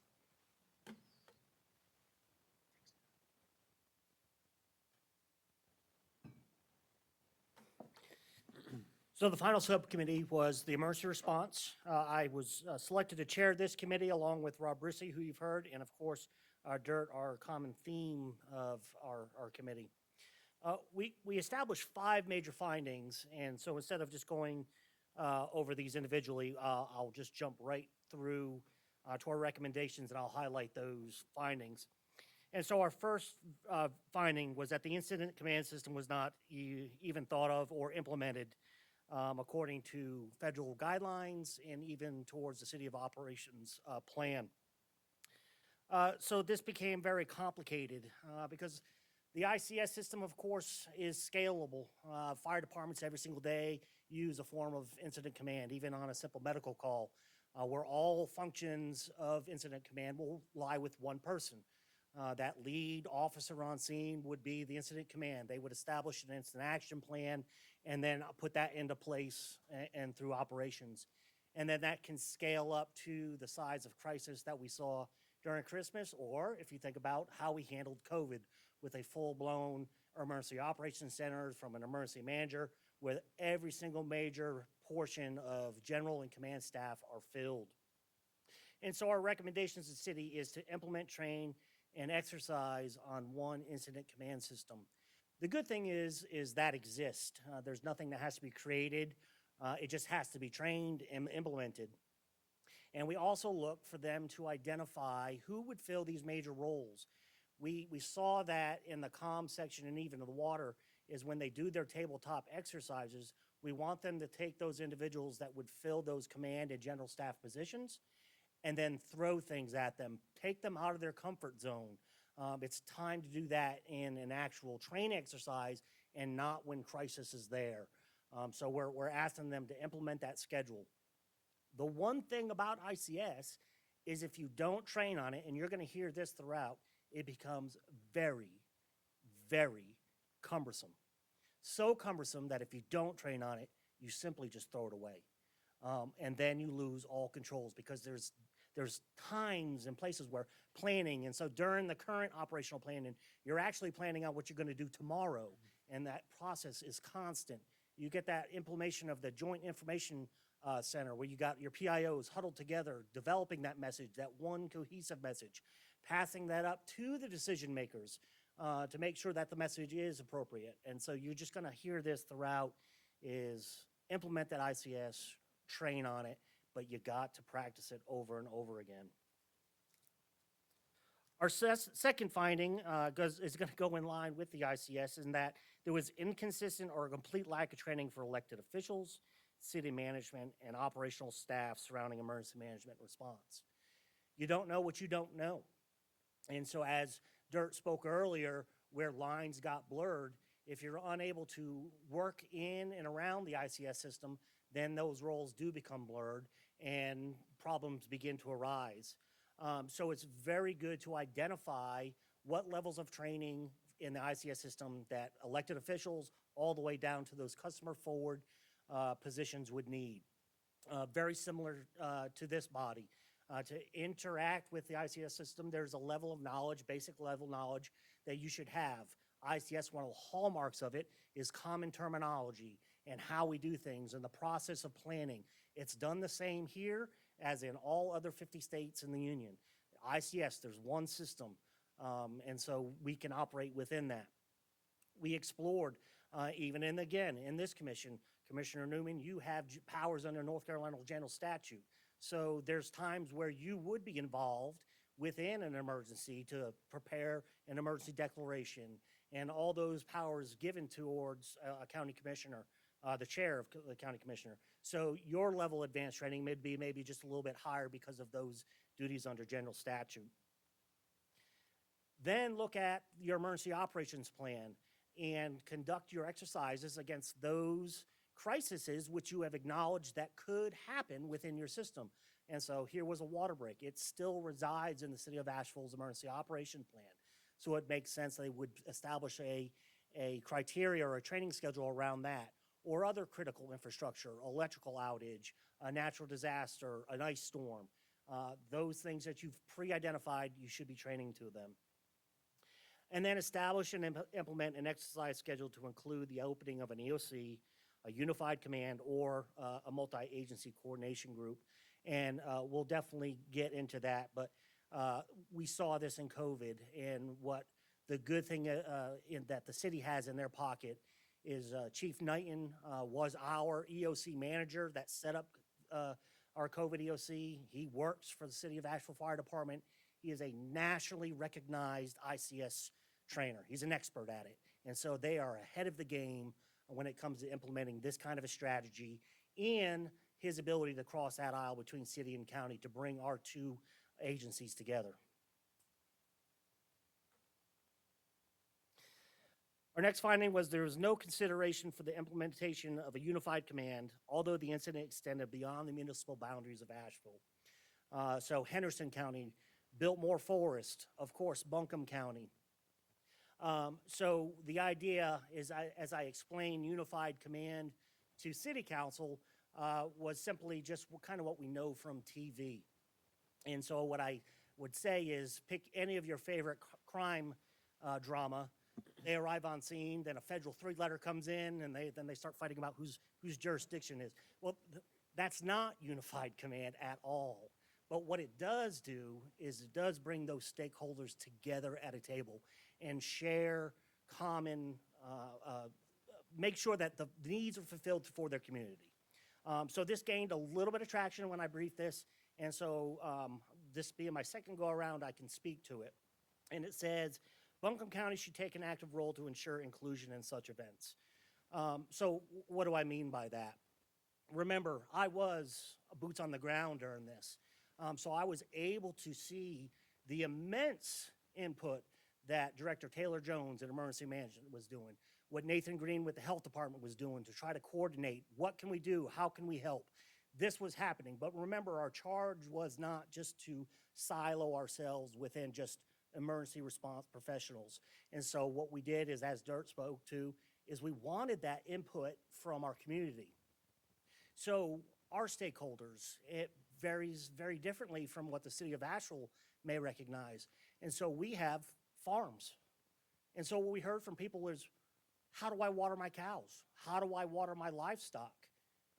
How do I feed my crops? And so paradigms and thoughts that would never come to fruition maybe through a city of Asheville customer were certainly very key points to our stakeholders. And to just be honest with you, as someone with being boots on the ground during this, I can tell you those were not elements that came to my mind. And so that's the push, and that's the thought behind this recommendation on behalf of our citizens, is that, yes, if we're not included, we should take a more active role and to make sure that we have that seat at the table. So those kinds of organic ideas can come to the table, and we're making sure we're taking care of all of our community needs. Finally, form a joint incident management overhead team between the City of Asheville and Buncombe County. I'm proud to say that emergency management in Buncombe County is right now already working on this endeavor. They are creating that joint incident management team. As we saw with COVID is we had to have an initial spin up of training in ICS, and so that's exactly what this team does. It doesn't mean that this team would come in and take over the incident, but we'd prop up and we sit behind those that needed to be in that seat and help them guide them along to get them on the path forward and get them spun up to a full operational emergency operations center or develop that needed incident action plan. Our next finding was the emergency response approach was appropriately guided by FEMA Community Lifelines, but failed to acknowledge the community perception and reaction to the crisis. Communications with community partners was either absent, lacked consistency, or was inaccurate. So FEMA Community Lifelines, there's 7 of them, and they're measured in essentially green, yellow, and red. And very quickly, they're safety and security, food, water, and shelter, health and medical, energy, communications, transportation, and hazardous materials. And so in our interviews, we heard from the fire department that all community lifelines were green or maybe yellow. And so we could assume that food, water, shelter, and maybe health and medical were in that yellow range. And what that means is green, there's no life hazard. Yellow, yes, we have an impact. And red, lives would be being lost. And so in the planning process behind the scenes with emergency services professionals, those are common terminologies, and those are the conversations we certainly would be having with each other. It is not dialogue for our public. It's not something that's put out there. It's not something that our public would understand. So what we realized is we missed what the pulse of the community was saying. It was clear throughout this crisis that the community was telling us this was a major event to them. And they did not hear it, they didn't understand it, they weren't getting the communications that were necessary, or, as Dirk pointed out, they had simply just tuned out. They heard 24 to 48, and then they heard it again, and they heard it again, and then they were done. So what, again, you see is train, operate with the incident command system, open up that EOC, practice that. That is an endeavor. And then information pushed to the community needs to be timely and accurate. In addition to that 24 to 48 hour push, so was the demand for the outage map that we all saw. The danger to that is fire chiefs like myself were using that map to determine areas in my own district that did or did not have water. It was that Friday before we decided to do the non-potable water that I found out areas of my community did not have water. And so had there been a response, remember, in this time period, in this very cold week, there was 5 working fires that West Buncombe responded to. So we were having immense fires because people were heating differently. There's a potential that myself and other fire chiefs would have used this data inaccurately and have been unprepared. And so we all understand because Duke can tell us at a minute how many people are affected and where. And again, as we had all 3 subcommittees identified, those advanced meterings are going to giantly help that. It's going to help that. But unfortunately, we did push out inaccurate data that could have had some serious, serious repercussions with that. Our final recommendation was outdated and vague emergency operations and continuity of plans. Again, credit to the City of Asheville. They are currently in the midst of updating both of these documents. These documents are big. Again, it's all about identifying the threats to your community and kind of pre-planning what you would do for them. When something happens, how do we keep on going? How does the community recover? How does government still continue to function? So they are giant documents. But what we caution them, in my presentation to the city, I looked right at Mayor Manheimer and asked, he said, there's specific wording in their emergency operations plan that said the mayor will monitor the emergency response during disaster situations and provide direction where appropriate. And I told her, I don't know what that means. because you've not provided the mayor with that level of training. So how can she expect to have that if she's not even have the training to do that? And then what I would say is, you got to be careful what you put in this document, because then now you've encumbered yourself to respond appropriately in that. So make sure your emergency operations plan and your continuity of operations plan says what you want it to say, because when you encumber yourself, you're going to be encumbered on that. And that, it was a very long presentation, and I appreciate your attentiveness. I would be happy to answer any questions you have, and of course, Dirt is still here to answer as well. And before I do, I too, thank you, Dirt, greatly appreciate this commission for appointing me to this board. It was a pleasure to work with city staff. What I would encourage is that we have to remember, it wasn't our charge to look at things that went well.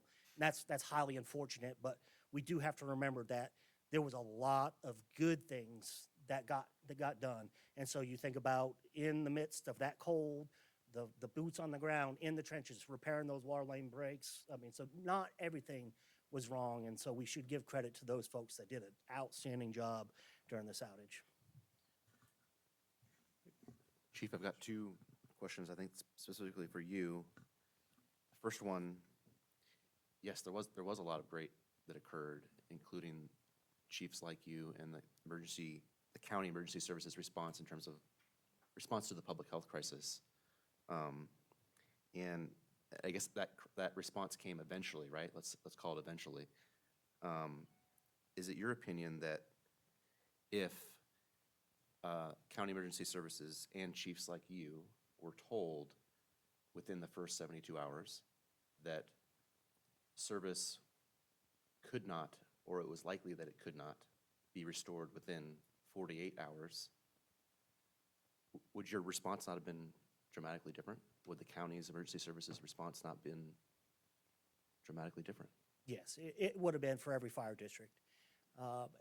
There's very few of us that have fire hydrants, so some fire departments that are fully non-hydrated, so they don't have any water in their district. Of course, it wouldn't have changed them, but for those of us that do have hydrants, we would have completely changed our response model.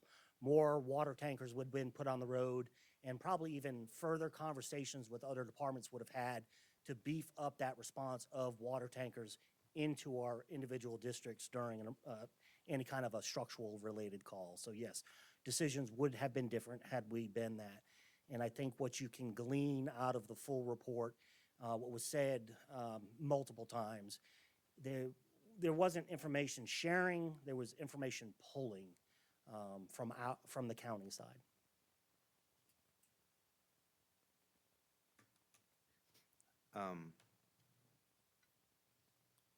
Yeah, sorry, I'm thinking about how people could have died because of that communication. Okay, my second question is about hypotheticals. It's clear that after several days, it turns into a public health crisis. Perhaps if it was 6 or 12 hours, that's not a public health crisis. I think that's a fair statement that we could probably all agree on. Is it clear to you, I guess today, when a unified response to a public health crisis should occur?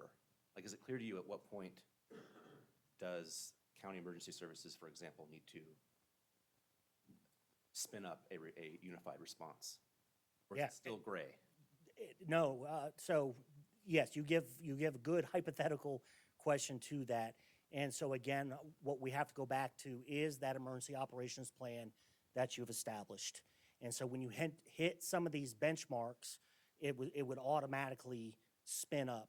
And so what a key component of ICS and the very thing, I would imagine most of you are going to take ICS 100 and 200 very shortly if you haven't already. Very quick classes, very easy. But they say incident command system is modular. And what they mean is it takes very little time to spin it up. So you can start very small, but within just a matter of minutes, we can have a planning section, we can have an operations section, we can have a logistics section, and we can start spinning up that joint information center, bringing all those stakeholders together. And so what I would say is benchmarks have to be established. You have to have those trigger points when you know the size, duration, and complexity of an incident is going to play into whether you need to open up an emergency operations center. So the answer to your question is a lot of this can be done with planning. Not easy planning, but it can be done with planning.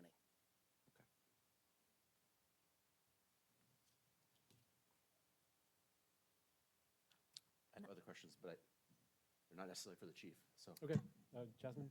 Thank you for this. Just following up on that, can you go a little deeper on the findings around the repeated decision to not spin up the ICS?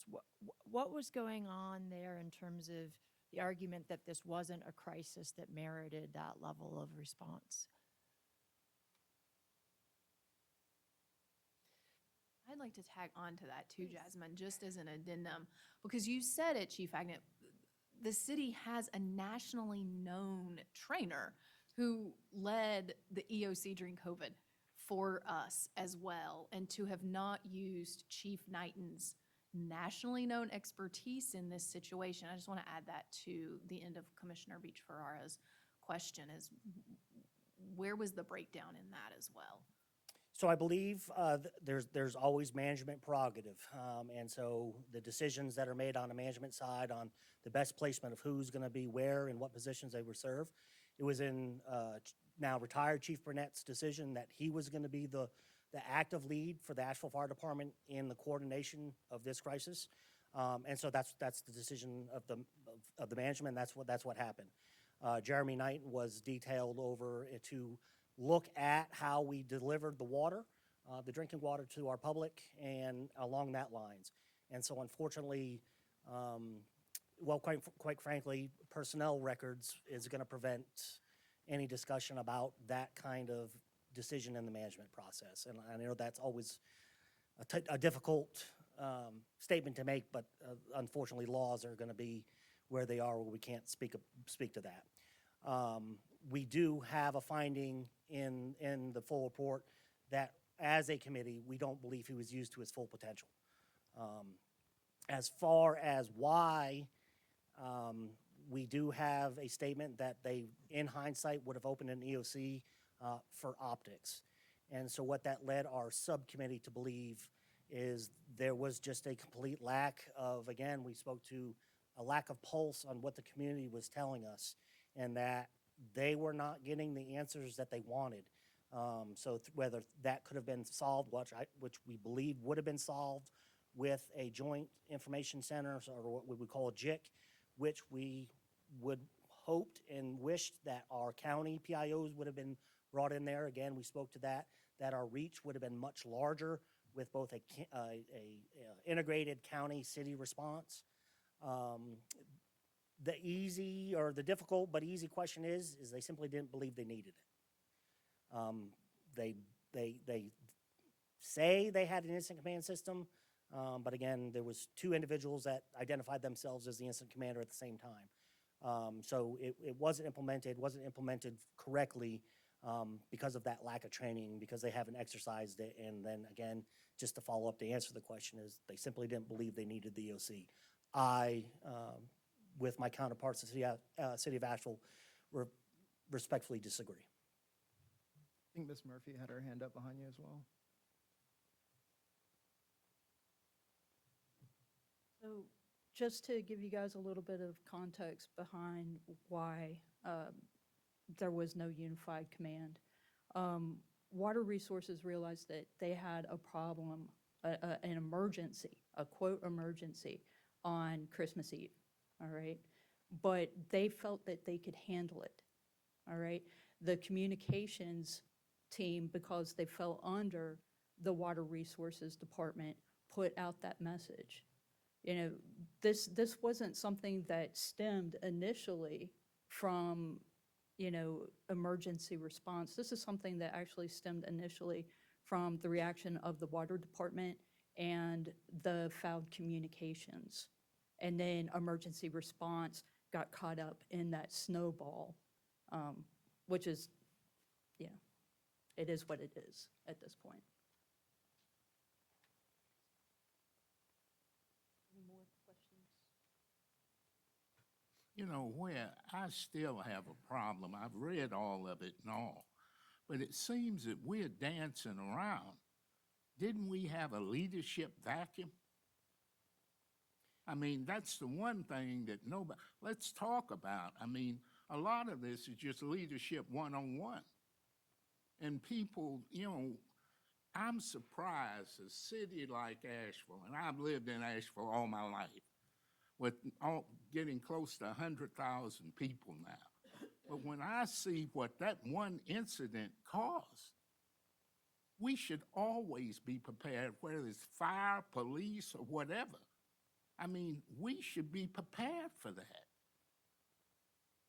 But, well, it makes me wonder, where's my tax money going? But I'll leave it at that. Commissioner Whitesides, what you said was true. There was a vacuum in leadership, you know, all across the board. And going back to what Dennis said, when you have multiple people identifying themselves as being the incident commanders, you know at that moment that you don't have strong leadership.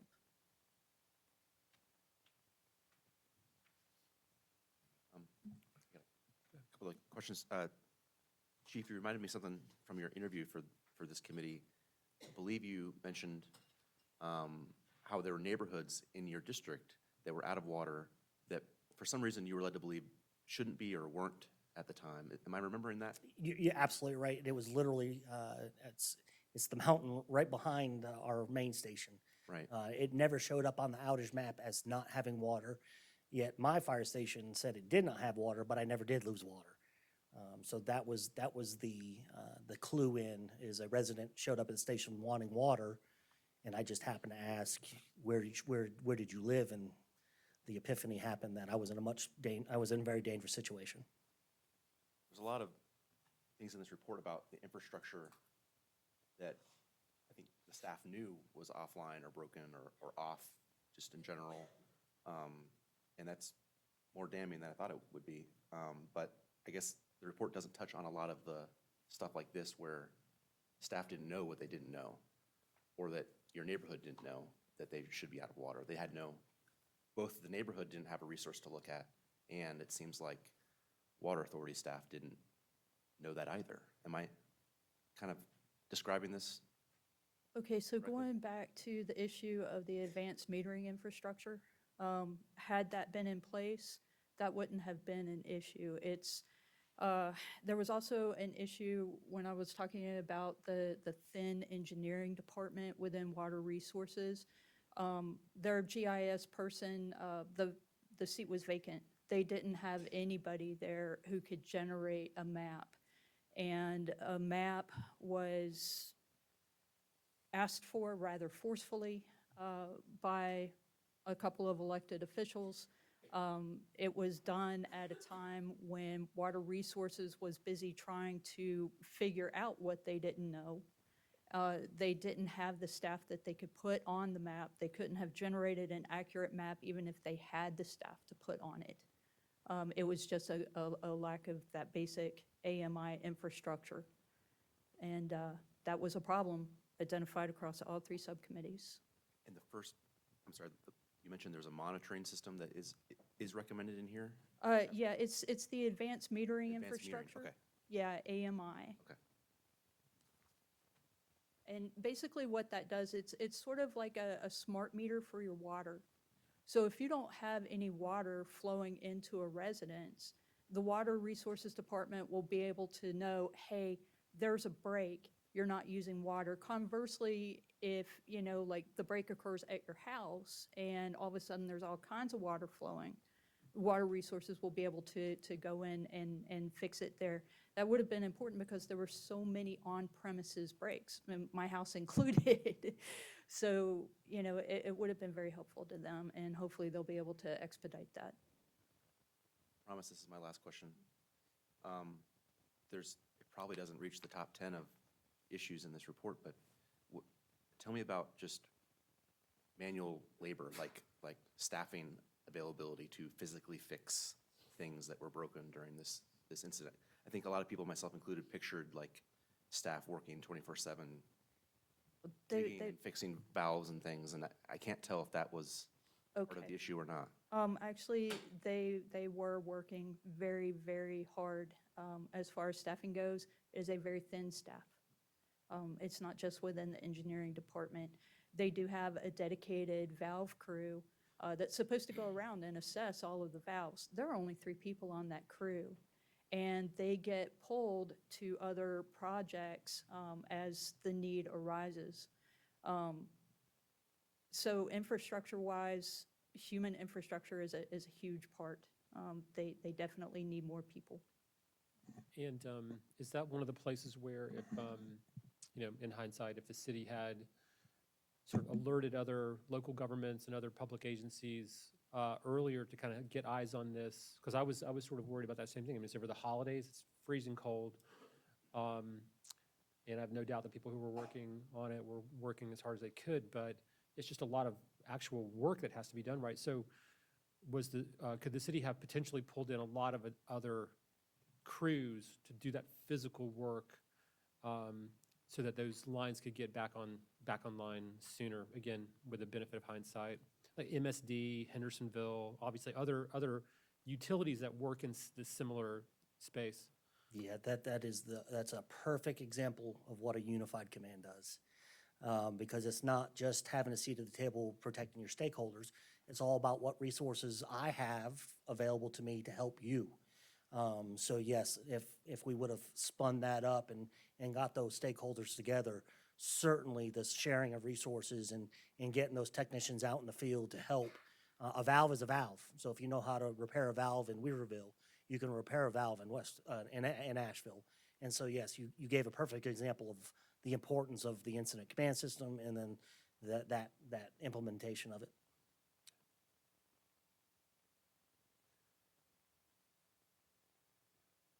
All right, commissioners, any other questions while we got these folks with us this evening? I'll just say thank you. I won't say it's good to know why my water was out for that long, but it certainly helps me process it a little bit better about what our action items can be and where the collaboration needs to improve there for better results, because certainly communication lacking in a lot of areas, and it's not fun to not be able to share with folks what's happening when you're living through it with them. I'd like to echo that. Thank you both. I know this was a significant investment of your time, and we're really appreciative. My question back to ourselves is, what do we need to do to look internally to ensure that our own house is in order to prevent this from happening on the Buncombe County end of things? Manager Pender, do we need to look at doing some ICS training internally? Just throwing that out there. Do we need to look at our own emergency operations plan, continuity of action plan to make sure that we're not falling into some of those same traps that we've witnessed happen to our peers across the street? So you guys funded our COOP, our continuity of operation plans 2 years ago, and we're actually in the middle of updating that now. So that is an ongoing process for us. As Chief Agnew mentioned, we do drill. Our emergency management services on the Angela Ledford and Taylor Jones. We do have that process. We do utilize a lot of our partners already. He mentioned Chief Knighton. When we started COVID, our staff had never had any EOC training, and Chief Knighton, and along with almost every chief in our district, came in and helped to train our staff over the weekend and on Monday morning to get us up and going. And we do tend to practice that now. That work is going into our COOP operations plan. One thing you've heard from us is we don't have a space for an EOC. That is on our long-term goals, that we would want a space that we do not have to go convert conference rooms or try to patch together an EOC. But that is something that we need to put on our plan as well. But as an operations, we do try to make sure that we are working with our partners to make sure we're trained and ready for incident command. Thank you for that update, and I apologize. I think I made it sounded like I didn't think that was happening on the staff end. What do we as commissioners need to be doing to make sure that we know our own specific roles and what our guardrails are in times of an emergency and crisis? So I apologize, I wasn't quite clear on that, Avril. I didn't. And there is training, incident command training, as Chief Agnew also mentioned, NIMS training that you guys can take from a leadership perspective. And if that is a training that you want us to go ahead and look to make sure you guys take, we can do that. I see head nods, so we will work on getting that done with Lamar to make sure there is training at the leadership level for NIMS training. Thank you. I do have one other question, kind of specific. So there was a, in terms of the doing better on communications in the future, so there's a recommendation, if I heard you correctly, for the city water department to, I mean, there were these very technical issues that emerged through this particular incident, right? And the city's other communications staff didn't have expertise in those kind of technical issues. So did I hear you correctly that there's a recommendation to hire someone who's dedicated to communications just for the water department? Yes, sir, that is correct. And the City of Asheville budget that they just adopted reflects that. Okay. You know, I mean, obviously, in a way, that seems like obviously a very logical solution to that problem, right? Someone who would be very dedicated to that would have in-depth knowledge. But of course, while there's lots of, you know, basic improvements to infrastructure that would be, you know, that are ongoing and be good to carry out, I mean, on most days, this isn't what's happening, right? I mean, most days, this is a very rare kind of incident. So I guess one question would just be like, what would that person do, like, the rest of the time when we're not in the midst of, like, you know, what's a, you know, fairly rare sort of situation? And part of where my mind goes to that is just, but there are other potential kind of emergencies too, right? I mean, it could be, you know, it could be something related to just other types of natural disasters or human-created disasters that affect provision of services. And I'm just kind of wondering about, I don't know, it's just kind of similar situations could occur in other areas. And I'm just curious how the city's thinking about that piece of the communications and staffing and training for communication staff around those kind of issues. They have a PIO in the fire and police department currently. In the fire and police department. Okay. So they have a PIO dedicated to the fire department, and one is dedicated to police, which is where you would think most major emergencies would arise, public safety. So did you have that position already? That's already existed. Yes, ma'am. Yes, sir. Sure. And now there'll be one for the water department. Right. And so I'm not critiquing the decision. I'm kind of curious, like, what would that person do with the 98% of their time when there's not a meltdown in the system going on? No, I think. It's with like police and fire, there's stuff that happens every day where those people are busy all the time. But this is kind of different, right? So I'm just, what are people's thoughts on that? What I would say is Buncombe County has a model for PIOs because while they have their respected areas that they're responsible for, should an incident such as this type of magnitude happen, they converge and they come together and assist with that message that needs to go out to protect our community. And so something very similar, I would imagine, for the city of Asheville is every day. And so you think about the water, I would naturally, my mind lends me to, because you're not the only one that would come up with that thought process of what are they going to do on the 90% of the time, but it's the utilities. And so beyond just the water, that person I would imagine would be responsible communicating with, let's say, Duke Energy or Dominion. So it would be much more than just the water system. And then, of course, in a major crisis, all your PIOs are going to huddle up and be that one joint information center, working with the PIOs with the county to make sure that message is getting out to the masses. Another thing, the Water Resources Department, to the best of my knowledge, does not have a crisis communication plan in place. So another thing that a PIO dedicated just to water resources would be able to do is to develop the plans to match various scenarios as they happen, you know, because it's not just water outages because of freezing cold temperatures. There are water outages because of tropical storms. We lost the North Fork plant, I think, back in 2005. So, I mean, there are various crisis scenarios in which the Water Resources PIO would be able to develop plans to address. All right. Hey, thank you again both for your service and all the members of the team who spent a lot of time over the last 6-8 months looking at this so we can learn from it going forward. Appreciate y'all. Thank you. All right. Commissioners, the next item on the agenda is the county manager's report. Thank you, sir. I will ask Dr. Armstrong. She's making her way up. She's going to give us the report on the Reparations Commission update.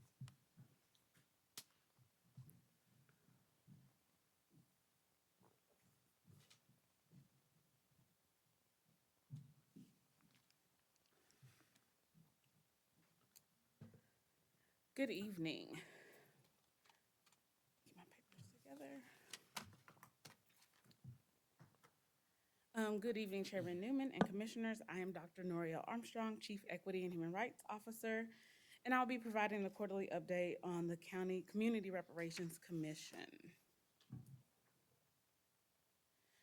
So for an overview, I'll start with an update on the work that you authorized related to the Reparations Commission's immediate recommendation to cease the harm, accompanied by an audit. After that, I'll share a little bit about the Commission's progress and what you can expect as we look ahead on this project.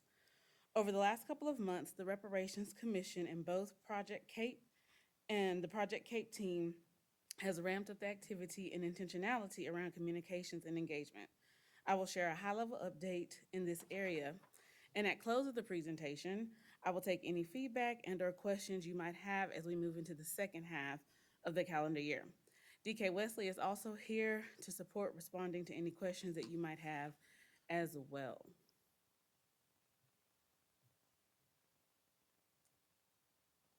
So as you can see, the submittal period closed on June 8th. We have received 3 proposals. They're currently being evaluated and interviews are scheduled. The selection committee recommendation will be completed by July 3rd. Updated interlocal cost share agreement to the Board of Commissioners somewhere between July and August, and the final contract execution no later than August 31st. As a reminder, the selection committee includes 4 Reparations Commission members. They have and will continue in the process to select the firm to complete this work. So our current progress. The recommendations are developed at the level, and when they're ready, they will be submitted to the full commission for discussion and ultimately for a vote to determine. They are working across groups and consolidating information to spark ideas. They've started meeting in the last couple of weeks together, and they're also planning the CRC retreat right now, scheduled for July 23rd at Harris Cherokee Center in the banquet room from 10 to 3. And the facilitator will be Vernisha Crawford, who has experience working with groups that have dealt with trauma and can discuss healing. Some of the examples of some current recommendations that we have come across, the Education IFA has submitted a recommendation stating that because Black students experience discipline at disproportionate rates, the Education IFA is working on several recommendations related to discipline, such as a review board, community advocates, and alternatives to suspension.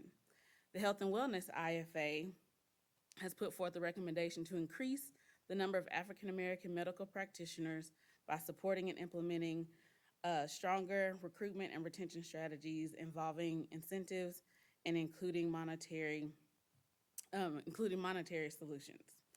As it relates to the communication and public engagement, the Artera Collective, that includes the work of our youth, is working to document the reparations process.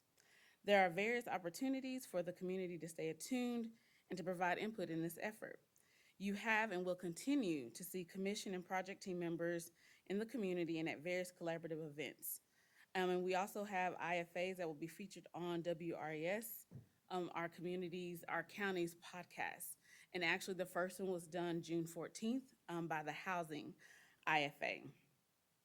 And so Artera Collective presented at the last CRC meeting, and they were using their presentation to educate, to share that we need more youth to be involved, and they wanted to talk specifically about what they would like to see the Reparations Commission do. You also had the Storytelling Day on May 20th by the Shiloh Community Association. Grindfest was May 26th and the 28th. And so I have a 2-minute video that I will share from the interview Artera conducted with Dr. Mullins about the reparation process. The work we are doing locally aligns so much with what is being done across the country.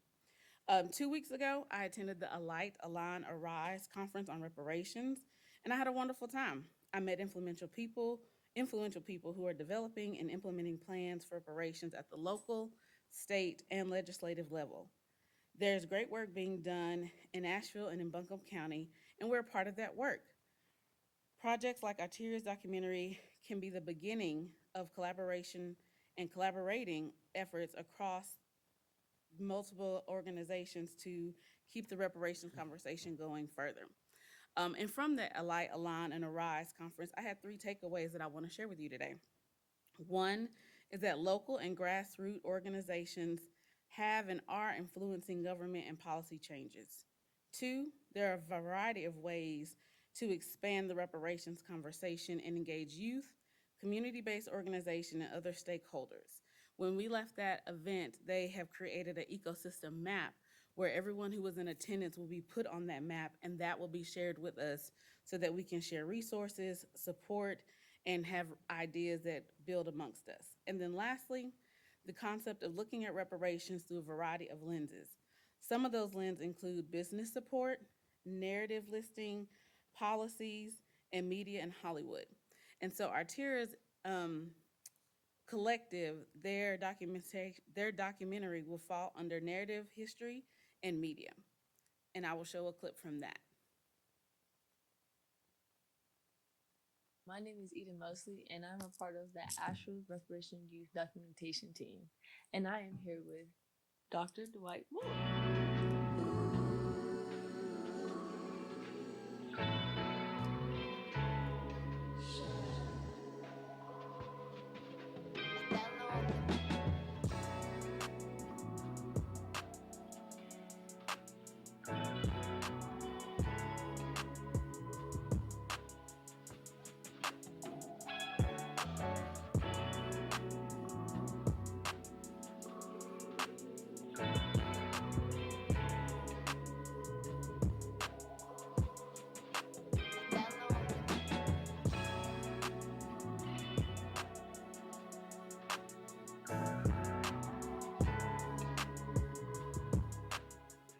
So you think if we were not more of a capitalist society, you would think that it would be easier for the Black community to redeem itself from poverty?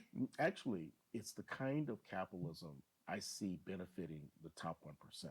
That's what I want for the 99%, of which we are part.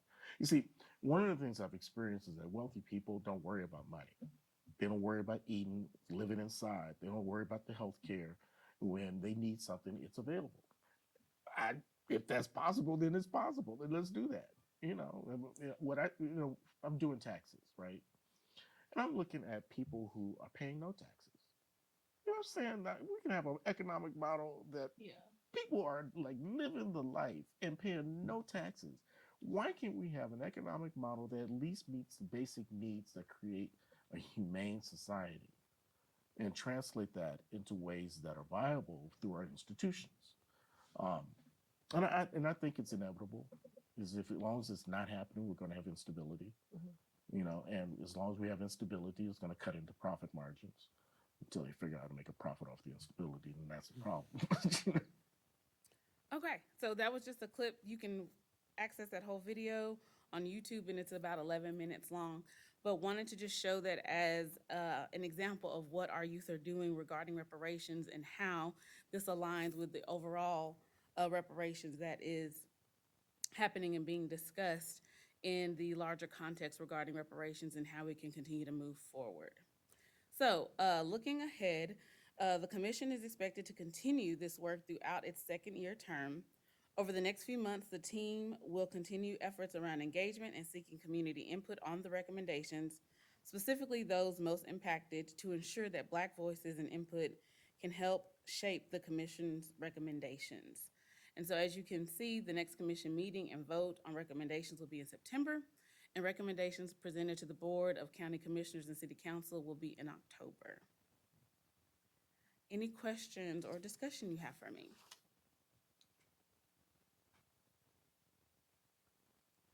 Thank you. All right. Thank you for the updates. We appreciate it very much. Anything else, Admiral? All right. All right, commissioners. Moving on to new business. We've got several items. First item is a resolution approving the acquisition and adoption of the express vote voting system for use in Buncombe County. And Corrine Duncan from Election Services is here to talk to us about it. Good evening, commissioners. Election Services came before you during budget discussion proposing the use of express vote touchscreen ballot marking for early voting. This is an expansion from our current use of express vote, and you'll see a request for funding this project in the budget proposal supported by Avril. Per GS 163, 165.8, the use, in addition to the funding, must be approved first by the Buncombe County Board of Elections, which has already happened, that happened in January, and then the commissioners for final approval. So this resolution is toward that end by requesting approval to expand the use of express vote from ADA only to encompass early voting ballot marking as well. And I'm happy to answer any questions about the project.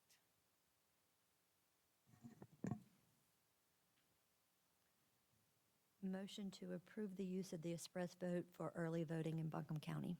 Second. All in favor say aye. Aye. Any opposed? All right, thank you. Next is consideration of an ordinance amending certain provisions of the Buncombe County Code of Ordinances, Solid Waste Management. And Dane Peterson, our Solid Waste Director, is here to help us out with this item. Right on cue for trash talk. Good afternoon, Mr. Chairman, members of the board. Hope everybody's doing well. Thanks for having me this afternoon. Again, Dane Peterson, a Buncombe County Solid Waste Director, and we are coming to this board this afternoon to request approval for the ordinance amendments that will allow us to better align with our programmatic goals as well as our fee schedule and the ordinance. And we did bring this discussion to this board on our early May briefing. So a summary of some of the points that we're going to talk about through the presentation. I'd like to clearly separate that this is a kind of lumping some language changes, but there's two separate topics here. So when you think about the mixed loads, we're thinking about material that's coming to us that has substantial recycled material mixed with waste. And the other portion of that is the number two there, a fee for uncovered and unsecured waste loads. So don't blow litter on your way to our facilities, basically. Cover your loads, secure them, make sure we're making that safe for other motorists and helping keep Buncombe beautiful. We'll also talk briefly about highlighting the 2022 waste diversion study, outreach and communication plan for these efforts, and a timeline for implementation. Sorry. So again, talking about these two topics, with the mixed waste load, our goal is to encourage haulers to separate recycling at the point of source. We do see loads that come in that have a lot of trash mixed in with a lot of cardboard, recycled material, and that material finds its way to the landfill, and that's not a good situation for us. In order to help take steps towards increasing diversion, we feel that the possibility of incorporating a double the normal base tip fee for those loads that are not compliant works towards those goals of extending landfill life. The bullet point number two, a fee for uncovered unsecured loads. So when you think about the cars pickup trucks, that could be potentially $10 additional fee when you come to our facilities if it's not properly covered or secured. And for commercial and all other vehicles, that could be $25 fine per trip. Waste diversion project goal. So we want to be able to extend the life of the landfill. I won't read the whole thing to you. That's the goal. Extend landfill life and help work towards reducing greenhouse gases. Because we know if we're keeping these products, these commodities, these recycling in circulation longer, put them in recycle markets, that's a better situation for greenhouse gas emissions as well. Our 2022 waste diversion study was enlightening on a lot of levels. We've developed some projects and some initiatives through that process. So a couple of things that our team has worked hard and done a good job on completing is developing an educational brochure to contractors. A lot of contractors in the area, we want to be a partner with that, educating, saying, hey, you don't have to throw all this in one dumpster. And if you can separate those out, there's actually opportunities with us, private businesses in the county, where you can get a reduced tip fee, or in some situations with metals and cardboard, maybe even make a rebate. So that's good information there. Modifying operations for recovery of select materials. Our team does a good job at the tipping floor of the transfer station and at the landfill to do the best we can to pull materials out of loads that we see have recycled material, right? That's a challenge. And one of the, when you do research on recycling, the cleanest method of handling those recycling commodities and getting them to market is source separation. Once it's mixed together, it's compacted. A lot of times you lose value in those because there's contamination.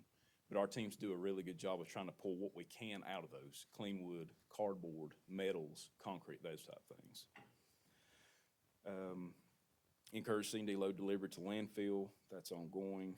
Promoting reduced tipping fee for source separated materials.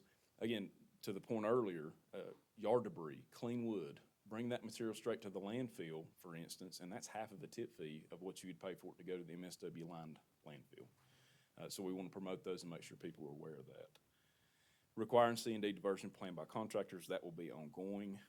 Working with general services staff, appreciate their efforts in partnering with us. So county initiatives, projects, especially where there's C&D tear out, there's a focus, I think, jointly to say, okay, we've got this project. How do we focus on recycling those valuable materials?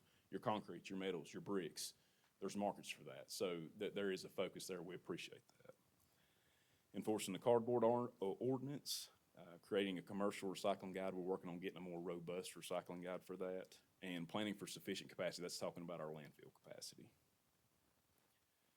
Another takeaway from the diversion study, we've got quite a bit of recycling in our waste, and that's the reality of where we're at.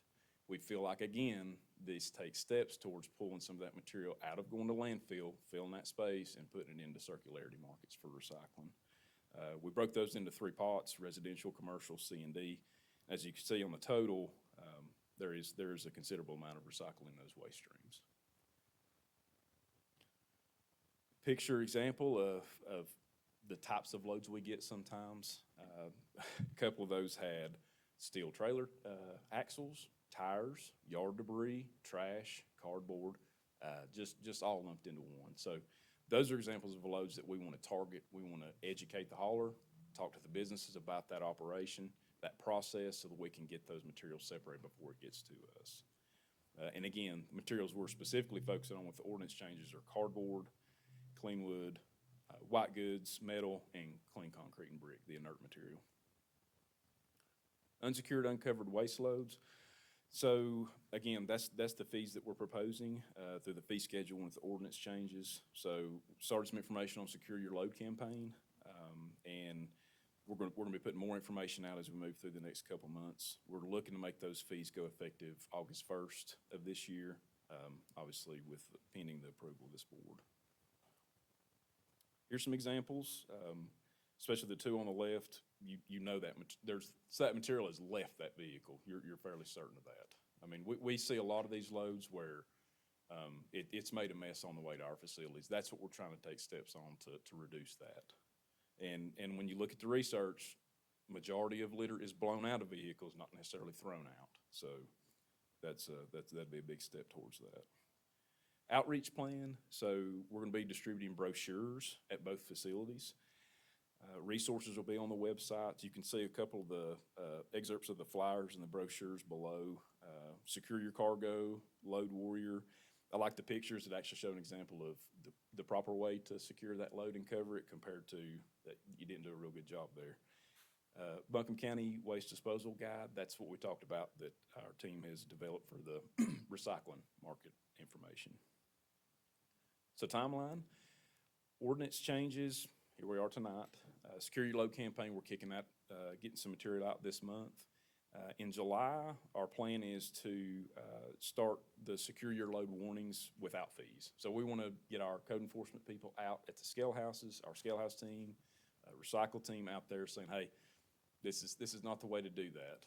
Here's some information. If that continues to happen, you have the possibility of a fine. We'll also in July start the mixed load diversion peace campaign kickoff with outreach materials being distributed. And in August, the Secure Your Load, Cover Your Load fees will be effective. And then mixed load warnings will be issued the same month in August. So we're gonna track that. We're gonna go through the process when loads come in that have substantial recycling. We're gonna document that, talk to the hauler, and then backtrack that to the business or entity to say, hey, if this continues to happen, you are subject to additional tipping fees. And in September is when we would want to go live with the mixed load effective fees. So key takeaways, I think we've talked about that. Litter reduction, I know we know how beautiful Buncombe is, and it's important that we all take steps, work together to make sure we're managing and reducing litter. We feel like the Cover Your Load campaign works towards that. Solid Waste will provide resources, information, and warnings prior to assessing fees. Increased recycling and waste diversion will extend the life of the landfill, and also keep material in circularity. Benchmarking other counties, we do understand this is not necessarily breaking the mold. There are other municipalities, places that charge similar fees for uncovered loads and also for mixed waste loads. Think of a couple like Orange County, Catawba County, Forsyth. So they have similar fee structures to ours. So that is the presentation, and I'm happy to try to answer any questions you may have. Well, I just want to thank staff for their work on this, and then especially also your implementation plan so that you're going to have that lead time for the warnings and everything as people get used to this. And hopefully that education that you're doing will really help improve things. And with that, I will make a motion to approve the ordinance amending certain provisions of the Buncombe County Code of Ordinances Solid Waste Management Ordinance. Further discussion? All in favor say aye. Aye. Any opposed? Thanks, Dane. Thank you, Commissioners. All right, next is consideration of approval of the JCPC fiscal year 23-24 certification and annual plan. And Hannah Ledgerton's here to help us out with this. Hello. Thank you all so much for having me. I'm Hannah Ledgerton, Youth Justice Division Manager with Buncombe County Justice Services Department. One of my roles in that position is to support the Juvenile Crime Prevention Council. In front of you today is the request to approve the annual certification and plan for the JCPC. And each year, this is a requirement from the state that all JCPCs submit to the state these documents that show our JCPC processes, compliance, findings, and recommendations, including the funding allocation recommendations for the coming year. So to give you a little bit more context, this is going to be familiar for some of you, but hopefully it will provide some helpful information as a whole. So the Juvenile Crime Prevention Councils are created by the North Carolina General Statute that mandates the development of local JCPCs. Through that, the North Carolina Department of Public Safety, Division of Juvenile Justice, allocates funding to JCPCs in each county across the state. The primary intents of the JCPCs are to provide alternatives to youth development centers through local community-based programming, treatment, counseling, or rehabilitation services for youth who are either involved in or at risk of youth involvement in the juvenile justice system, and to provide non-dispositional alternatives to protect both our community and the youth. JCPC funding started in 1997. This graph shows the impact of the first 10 years of this really shift of investment of funding away from prioritizing secure confinement and into community-based interventions and resources as much as possible to meet the needs and risk levels of our youth.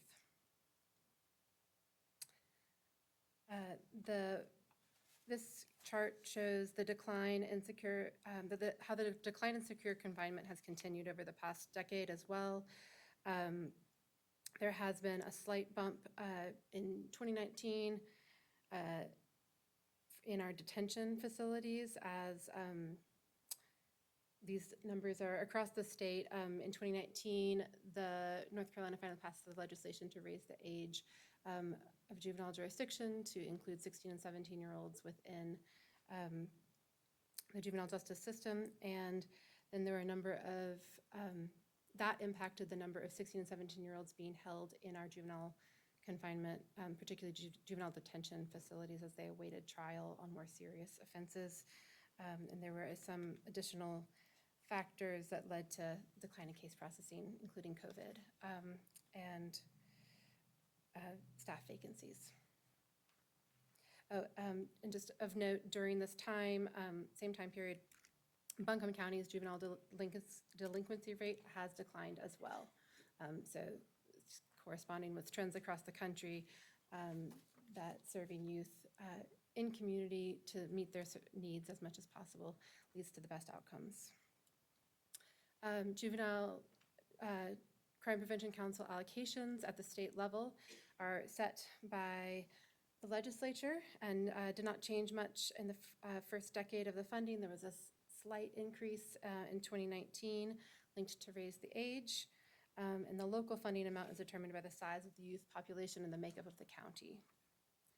Over the past couple of years, Buncombe County has been receiving $644,477 as aid to counties that the JCPC is then able to recommend allocations to local nonprofits and public agencies that offer services free of charge to address the needs of youth involved in courts, as well as kind of in correlation with gaps in our community services.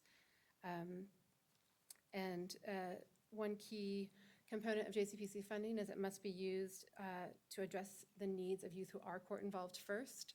And if there are additional funding remaining, then programs that serve more of a prevention focus could be considered. That's legislatively mandated.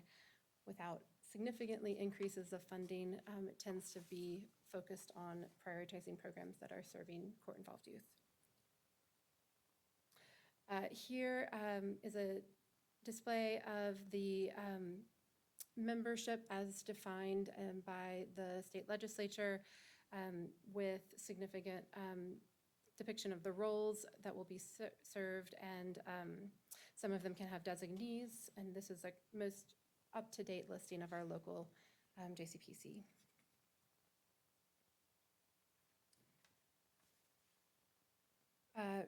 In corresponding with the JCPC legislative powers and duties,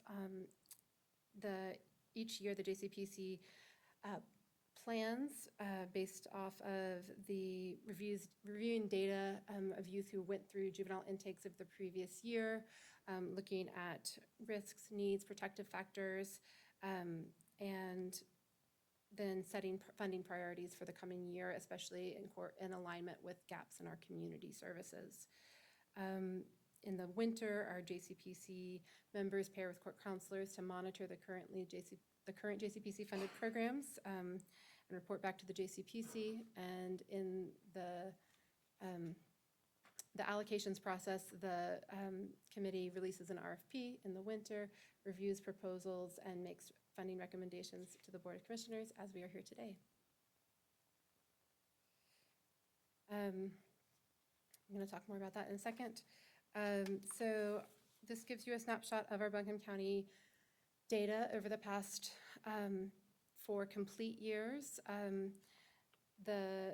Starting at the juvenile population level, which has changed a bit depending on the age of juvenile jurisdictions set by the state, as far as which category they're looking at, and then shows you the number of juveniles seen at intake. That will be the corresponding with the number of youth who have complaints filed on them, coming from community, from school, from other sources.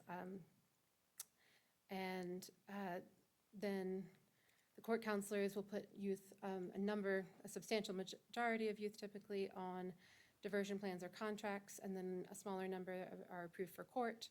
Then you can see the higher level of supervision with a decreasing number of youth based off of their behaviors, offenses, and risks and needs.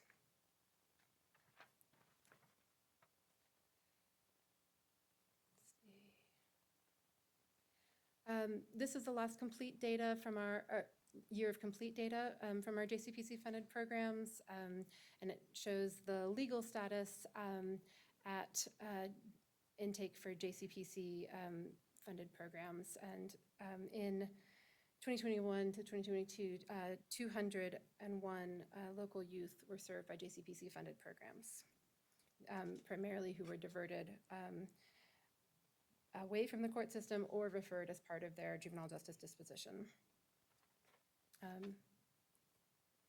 Our current JCPC-funded programs are the Buncombe County Teen Court, which provides diversion from juvenile court and is also an alternative to out-of-school suspension, centers on lowered recidivism through restorative justice practices.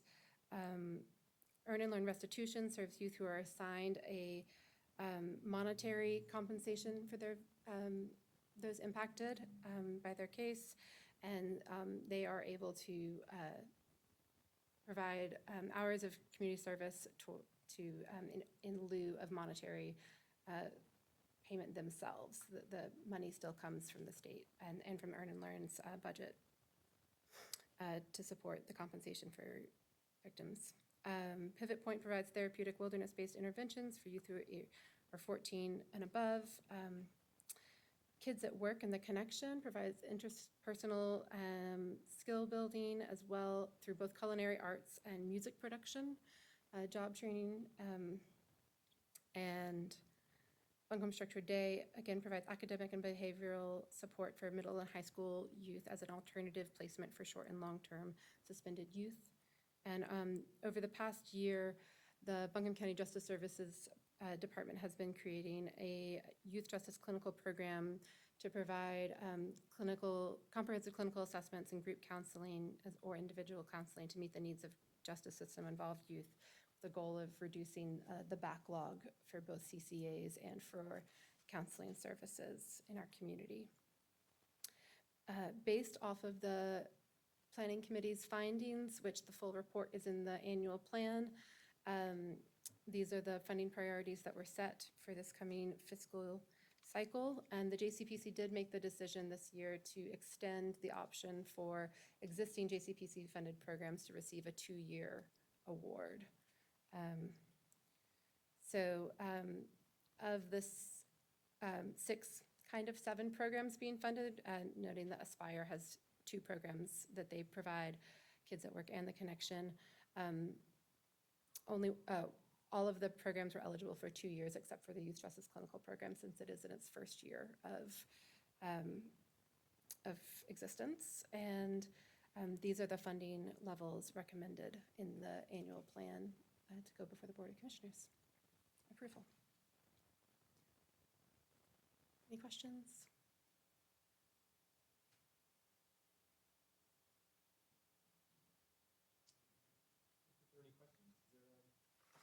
Sure, I'll move to approve the Buncombe County Juvenile Crime Prevention Council certification and annual plan.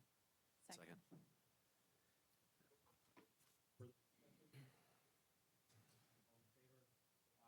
Aye. Thank you.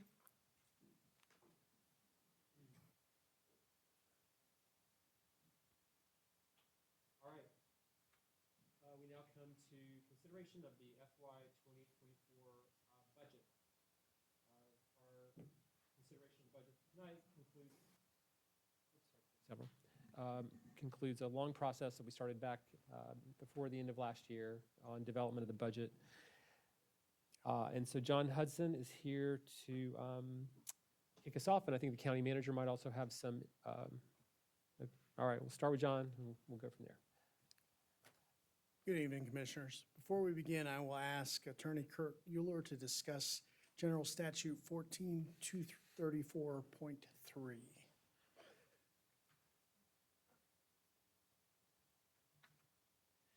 Thank you, Commissioners. I'm just here to raise your attention to this law has been in effect for about 2 years. But basically, it states that local officials cannot participate, that serve on nonprofits that the public government entity is giving money to can't vote on those actions. So being that you all are very active in the community and that a number of you are on many commissions, we will, at the end of this presentation, before we vote on the whole budget, we will allow commissioners to recuse themselves from voting on grants to programs that they serve on either the board or that they are affiliated with. But basically, the thing is that you can't, that it's a misdemeanor in North Carolina now to vote on, or give money to a nonprofit that you are on the board of. So I want to, before the meeting, I was talking to the county manager about when we would take this up. But let's go ahead and just get this taken care of now, so it's out of the way. Commissioners, I had 3 hard copies of this, so, but let me just review it real quickly. So the 4 different items, one is and these are all within the overall budget, but we'll just pull them out and vote on them separately as was just explained. The first is the grant funding for the Asheville Buncombe Economic Development Coalition in the amount of $450,000. Commissioner Whitesides represents Buncombe County on the board of the EDC. So first, would there be a motion in accordance with General Statute 14-234.3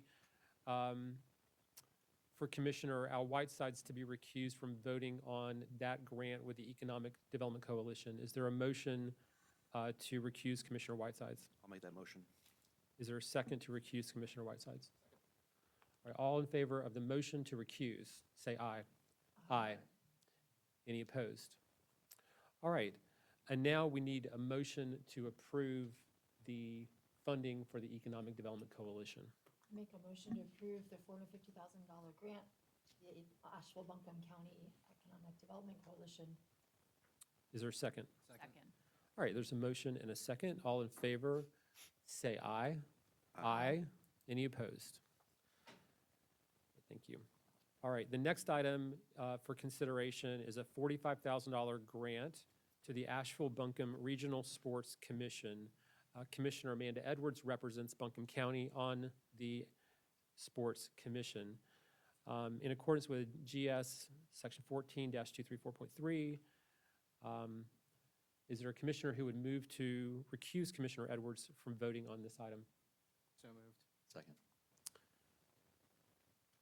All in favor of the motion to recuse Commissioner Edwards, say aye. Aye. All opposed? Is there a motion to approve the $45,000 grant to the Sports Commission? Second. All in favor of those in support of the allocation of funding for the Sports Commission, say aye. Aye. Any opposed? Okay. The next item is will be consideration of a $356,000 grant to Open Doors of Asheville, and Commissioner Martin Moore serves on that board. In accordance with GS Section 14-234.3, is there a motion to recuse Commissioner Martin Moore from this item? So moved. Second. All in favor of the motion to recuse Commissioner Moore, say aye. Aye. Any opposed? Is there a motion to approve the proposed allocation of funding of $356,000 to Open Doors of Asheville? So moved. All in favor, say aye. Aye. Any opposed? And the last item is in regards to a grant of $129,788 to the Asheville Area Arts Council, doing business as Arts AVL. And Commissioner Moore also serves on the board of the Arts Council. Is there a motion to recuse Commissioner Moore from voting on this item in the budget? So moved. Second. All in favor of the motion to recuse Commissioner Moore, say aye. Aye. Any opposed? Is there a motion regarding the proposed budget appropriation for the Arts Council? So moved. Second. Motion and second in favor of an appropriation of $129,788 to the Asheville Area Arts Council. Please say aye. Aye. Any opposed? All right, thank you. I think that those are all the items where there was a potential conflict of interest identified. So those items have been taken care of, and all commissioners can fully participate in consideration of the overall budget. That is correct. All right, thank you.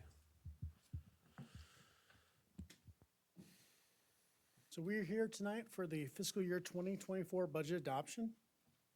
We began our work in December 2022, 7 months ago, with a budget retreat for fiscal year 2024, where you identified 5 priorities. The recommended budget was presented on May 16th, and the required public hearing was on June 6th. Therefore, we are requesting adoption of the budget this evening. Those 5 priorities were expansion of public safety, homelessness, and the continuum of care, early childhood education, workforce development, infrastructure in unincorporated growth areas, and consolidation of school systems. This budget advances those priorities. We're increasing investment in public safety by $6.6 million, primarily in emergency services in response to the EMS study, and the Sheriff's Office, with 24 new positions to include 18 paramedics. Homelessness and the continuum of care is highlighted by positions in community development and PAC library, as well as funding partners for services. Early childhood education receives a 2% increase and will move to a multi-year fund to capture any unused appropriation for future allocation. Infrastructure funding includes investments in water quality and planning to include 3 new positions. Consolidation of school systems will be revisited in the future. This budget includes $12 million toward established strategic initiatives to include affordable housing, conservation easements, early childhood education, K-12 education special projects, economic development incentives, homeowner assistance grants, reparations, and septic repair. New priorities include funding for clean water initiatives, a contribution toward McCormick Field, and Green Bank investments for an additional $500,000.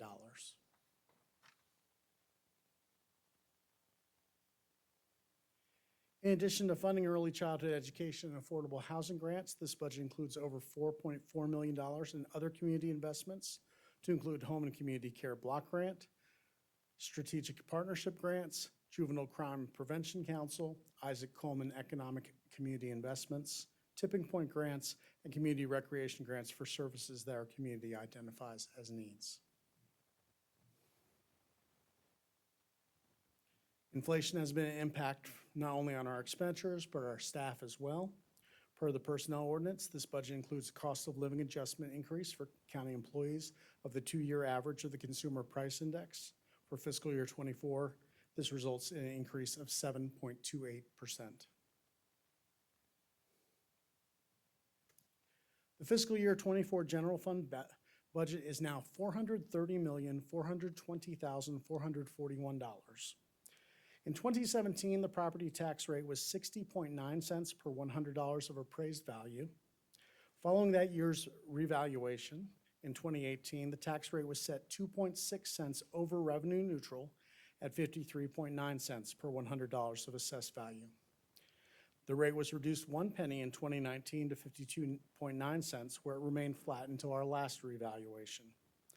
At that time, the rate was set 2 cents over revenue neutral for an increase at 48.8 cents. We've talked to board members, and they support an increase in the tax rate of 1 penny to generate an additional $5.1 million in property tax revenue for allocation to K-12 education. The property tax rate for 2024 will increase by 1 penny to 49.8 cents per $100 of appraised value. With the ongoing discussion at the state level on school funding and no finalized state budget, County Manager Pinder recommends that the board utilize the funding formula and appropriate 3.35% growth for the K-12 systems, plus funding for Phase 2 of the 2022 Buncombe County Schools pay study. AB Tech funding remains at the recommended level of $8.1 million.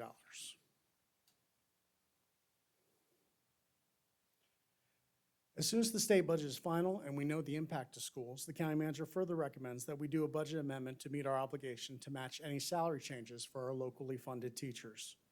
This budget amendment could fund K-12 schools up to $113.3 million. Since the recommendation of the budget, we have further evaluated new debt possibilities in fiscal year 24, and has resulted in a reduction by $600,000.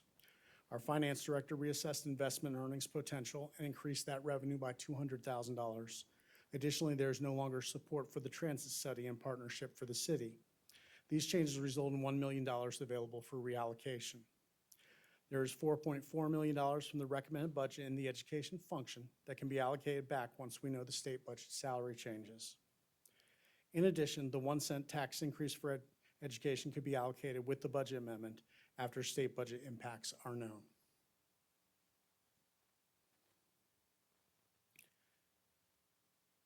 Earlier today, you heard about Medicaid expansion, which will result in a budget-neutral change of revenues and expenditures of $1.5 million and an additional 17 positions to accommodate this expansion in the budget. A change in the tax rate of an additional penny will bring in additional revenue of $5.1 million. These changes result in an additional $6.8 million to the recommended fiscal year 24 budget. Of note, for all functions other than education, this budget increases 2.6% over fiscal year 23 amended, which is less than the revenue growth rate of 3.35%. With the 1 cent increase for education and Medicaid expansion, this budget is now 5.2% more than fiscal year 23 amended. Regarding the taxing districts, this budget recommends 5 tax increases for fire districts. Enka Candler from 10.5 to 12 cents. French Broad from 17.2 to 22.2 cents. Jupiter from 10.75 to 12.75. Riceville from 14.6 to 16.6. And Upper Hominy from 16.56 to 19 cents per $100 of assessed value. Primary drivers for increases include salary and benefit increases, new stations or repairs and maintenance to current facilities, and vehicle and equipment replacement. Highlights of other funds include capital projects. 8 new capital projects will be established in fiscal year 2024 to include major renovation and repairs at our facilities and the detention center as identified by the comprehensive facility assessment, courthouse repairs, design of a new storage facility, fire station alerting, paving projects, and renovations at both 200 College Street and 35 Woodfin Street. Earlier this evening, you heard from our solid waste director regarding ordinance changes for fees. Our solid waste fund is an enterprise fund, meaning that it is self-sustaining with revenues and fund balance. Tonnage has been relatively flat from fiscal year 22 to 23, and the fiscal year 24 budget for solid waste is $15,740,861, a 2.3% reduction from fiscal year 23. Capital projects for solid waste this year include a scale replacement and new bulldozer totaling $584,000 in pay-go.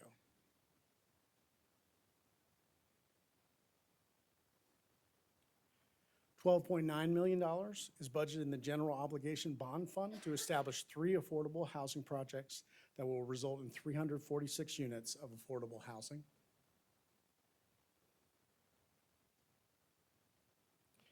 In the opioid settlement fund, we are budgeting for 3 of the allowable strategies with some specific objectives established for up to 3 years for $4.9 million.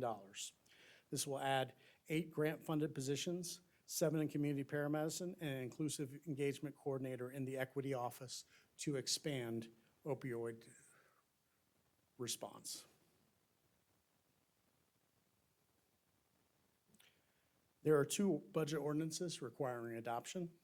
The first is the annual funds ordinance, which establishes the annual budget for all annual funds, as well as includes the adoption of the fiscal year 2024 fee schedule and the position classification and pay plan. These documents are posted with the agenda. The second ordinance is the capital project funds ordinance. This makes updates to the multi-year funds to align with any appropriations from the annual funds and to establish recommended capital projects. The request action from the board is to approve the 2 ordinances. Are there any questions?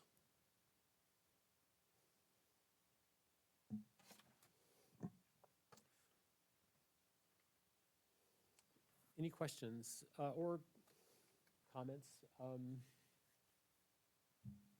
or a motion? So we need 2 separate motions. The first is to approve the annual funds ordinance, and then once that one is voted on, we'll need a second one to approve the capital funds ordinance. I move that we approve the annual fund ordinance Second. for 2024. Second. Okay, and for clarification, that's as presented. As in the staff- presented, in the staff yes. report.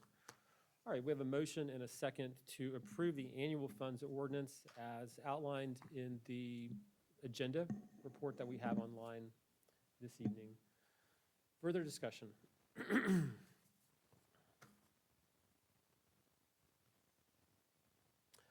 All right, well, I'll jump in. All right, so I guess first I would just want to say thanks to everyone who's helped work on this budget. The budget planning process is almost an ongoing process over the course of the year. As soon as we get this one approved, we'll be starting to work on next year's budget pretty quick. So appreciate all the work from the county staff on all the analysis that's needed to make informed decisions around investment of our taxpayers' funds. This is one of the most important decisions the commission makes every year, so we appreciate everyone's hard work on this, as well as I want to express appreciation to all the people who've taken time to come out and talk to the commissioners about the budget process and how you want to see your funds invested going forward. I do want to, in particular, make a couple of comments around the proposed education funding, kind of where we're at tonight and kind of how we see this moving forward over hopefully not too long of a period of time.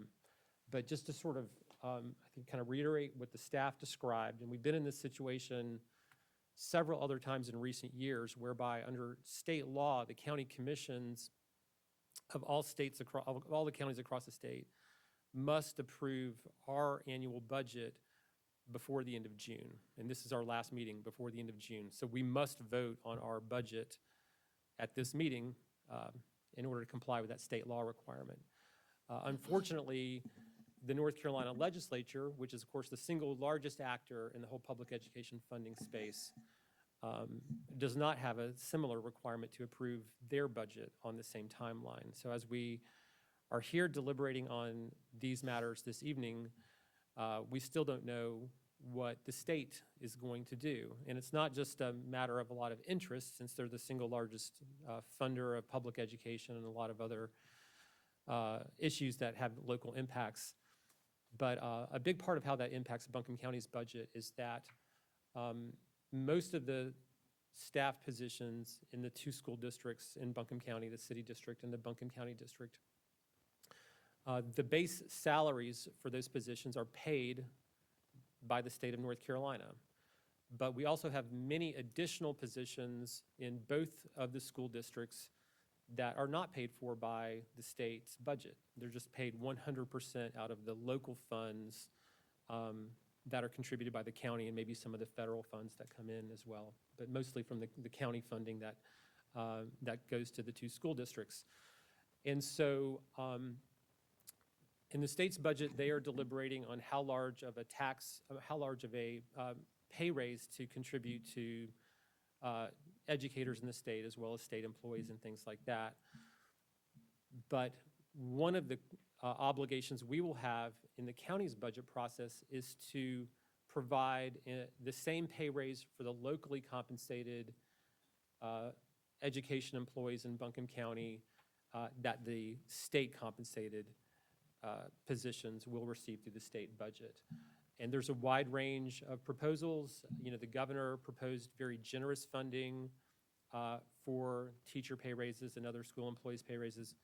There's a bill that's passed the House and a bill that's passed the Senate. It could range anywhere from 4.25% for this 1 year and 10% over 2 years to a much smaller number that I think passed the state Senate. So, but we need to know what that number is, because certainly everyone on the commission is committed to providing the same pay raise for the locally funded positions that the state funded positions will get. So for that reason, the additional funds for the school districts that are in the proposed budget, and I'm just going to use some round numbers here, these are not the exact numbers, but just to sort of simplify the conversation a little bit, is around $5 million.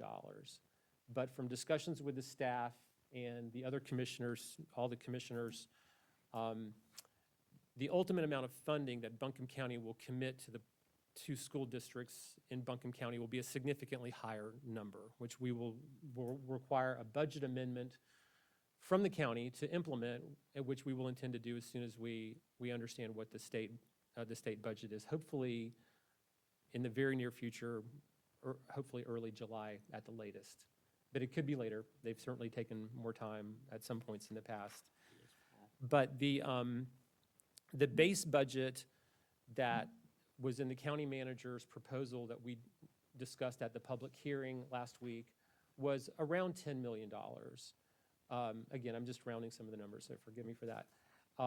That amount of funding, what that would essentially be able to accomplish with the school districts would be to provide more than $2 million of additional operating funds for the school systems. It would provide over $2 million to implement the phase 2 of the salary study that was developed by the Buncombe County school system, which we implemented phase 1 of last year, so we could implement phase 2 of it this year, and then would plan to implement phase 3 of it next year. So it would provide funding to implement phase 2, and it would also provide enough funding that we felt it should be able to cover the full pay raises for the locally funded positions in education, even assuming the more optimistic scenarios for how the state legislative funding would go. So that's what $10 million would do. If the state funds the pay raises at a lower level, it would provide, there would be some additional funding there that could go to salaries because the match requirements from the county would be less because the state did less. So, but with the commission's deliberation over this over the last several weeks and the public hearing we had last week, I think part of what we want to say this evening is that we're hearing from the community that we need to do more on teacher compensation. And so the commission is willing to increase the tax rate by 1 cent on the tax roll, which generates over $5 million additional dollars that would be contributed to the county schools. And the city school district will get an equal amount proportional to the number of students they have in their district, so both districts will get the same amount of funding per student. But we need to know what the state, we need to understand how the state budget is going to land. And we also need to have additional discussions with the city and county school boards on this, because in the way this process works, it's not simply a decision from the county commission. We can approve a level of funding for the schools, but ultimately it's the school districts, the elected school boards from the city and county school districts that actually decide how those funds will be spent. It's not a decision the county commission directly makes ourselves. So over the next couple of weeks, as we await the final decisions from the state legislature, we also intend to engage with discussions with the school boards around this. While we don't know exactly where the state's going to land, using some of the figures that perhaps are kind of considered most likely to occur around the state's funding, the county's allocation of an additional $5 million could likely allow, in addition to all the items I discussed before, the compensation plan, matching the pay raises, operating costs, could allow us to increase the teacher supplemental pay for the Buncombe County schools with the equal proportion for the city schools, could increase the teacher supplemental pay by around 2%, or somewhere in that neighborhood. So we are hopeful that we can come out of this budget process with an agreement with the county schools to increase teacher supplemental pay by 2% in this budget process. Just a couple other notes I would share on this. Part of the reason the conversations with the school boards is really important is that it's not just about how much funding the school districts get. It's about how they prioritize these funds. The Asheville City School District, there are 115 school districts in the state of North Carolina. The Asheville City School District is the second highest funded school district in the state of North Carolina. But Buncombe County Schools, with almost half the amount of funding locally compared to the city school district, provides a higher teacher supplemental pay than the Asheville City School District. So these conversations about how these additional tax funds will be invested are very important to have with the school boards, because these different bodies have made very different decisions about how to allocate the resources they have to run their districts. And we know that there could always be, more funding would always be beneficial. But I think what we have heard and what we think the community agrees with, we don't take raising the tax rate lightly. But if we're going to increase the tax rate, I think the commission believes it's very important that those additional revenues go to increase the teacher supplemental pay. So that's what we're going to be advocating for, and we look forward to talking further with the school boards about that. So those are a few of my comments, and I'm happy to open it up to other commissioners to weigh in as well.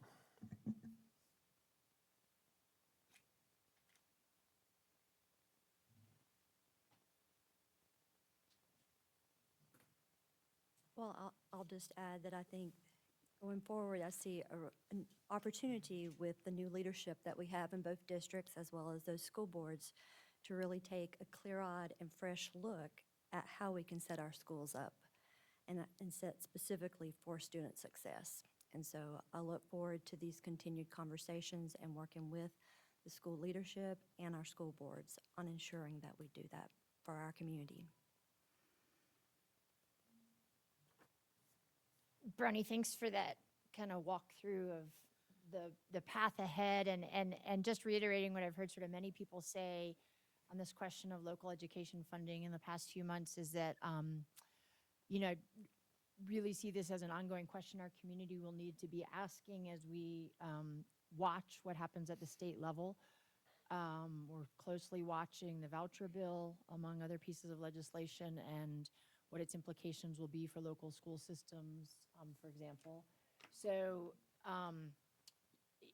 the conversation and the vote tonight are obviously very significant as we think about the fiscal year ahead, but I think we're entering an era, a season in which local communities just have a new level of kind of reckoning to do about the level of support we'll provide for our public schools. And I think we are up to the task of that as a community, but we are definitely entering a new environment around that.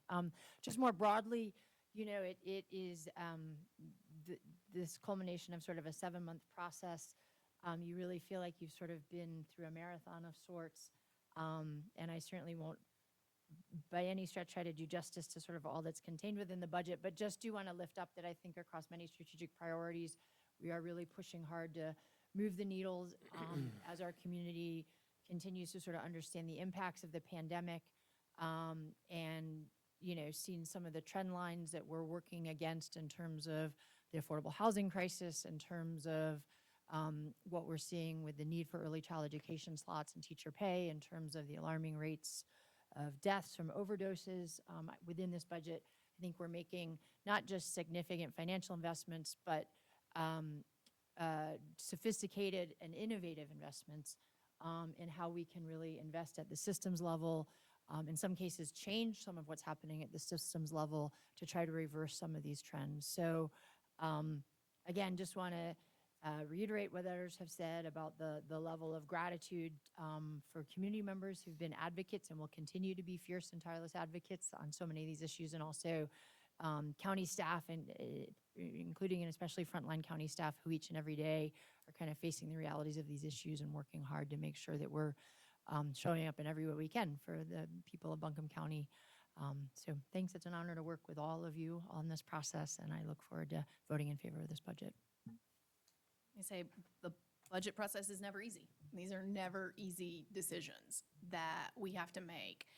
And I do want to acknowledge that we have lifted up public safety as well as one of our priorities this year. And I think in light of the report that we heard from Ms. Murphy and Chief Fagnet tonight, I think we can't let our foot off the gas pedal as we think about public safety and moving forward, even looking at the need for an EOC. So moving that right along, I'm grateful that we've started that work. It's just the beginning, I think, of scratching the surface of what we need to do in our public safety and emergency management arena.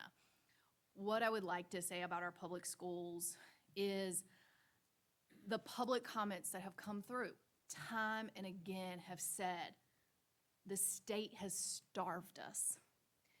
You have to do what the General Assembly won't do for us. It's the responsibility of North Carolina to fund our public schools, and they've now placed the burden on the Board of Commissioners. The commissioners have to make a hard decision. Those are direct quotes from public comments 2 weeks ago and from emails that have continued to come in. Because Raleigh has not done their job, we are now having to ask the taxpayers of Buncombe County to do what is supposed to be done. And when I say hard decisions are made, I saw the head shaking. I saw that 2% was not what you were hoping to hear tonight. But let me tell you, it took a lot of work on the part of the 7 of us to come to that agreement, because we know that a penny increase across Buncombe County, as I represent parts of Barnardsville and Big Ivy, alongside Commissioner Wells with Lester and Sandy Mush, we know that those families have to start selling off pieces of their land. Family land that has been in families for generations every time we do this. And we cannot forget the burden in a county that has such an extreme cost of living, and our salaries don't match that. The burden that we are also asking of our Buncombe County residents to help offset the need for our public schools. I sure do wish in August, when there were thousands of public school staff vacancies across the state, and I'm gonna say it again if I've said it once, and I'm opining a lot, y'all, that there was a $6 billion rainy day fund sitting in Raleigh. I sure wish that our public school advocates across Buncombe County and the state of North Carolina had joined the call in asking for those funds to be allocated to our public schools. Now what we have is Governor Cooper declaring a state of emergency in public education, and a good portion of that rainy day fund is going to support private school vouchers for families from extreme means of wealth. Again, putting that decision on us. So I look forward to working alongside my colleagues up here, as well as our 2 terrific school districts. I know Dr. Fairman, who hasn't joined us, and Dr. Jackson, it's gonna be a lot of work, as really difficult decisions across both districts have not been made over the years. And we are now being forced to have to work with you all to right-size your districts, to provide efficiencies so that those efficiencies can then free up dollars to better allocate them to the supplements that we know not only our teachers, but I saw a social worker here tonight, a guidance counselor, our assistant principals desperately rely on to help pay the bills at the end of the month.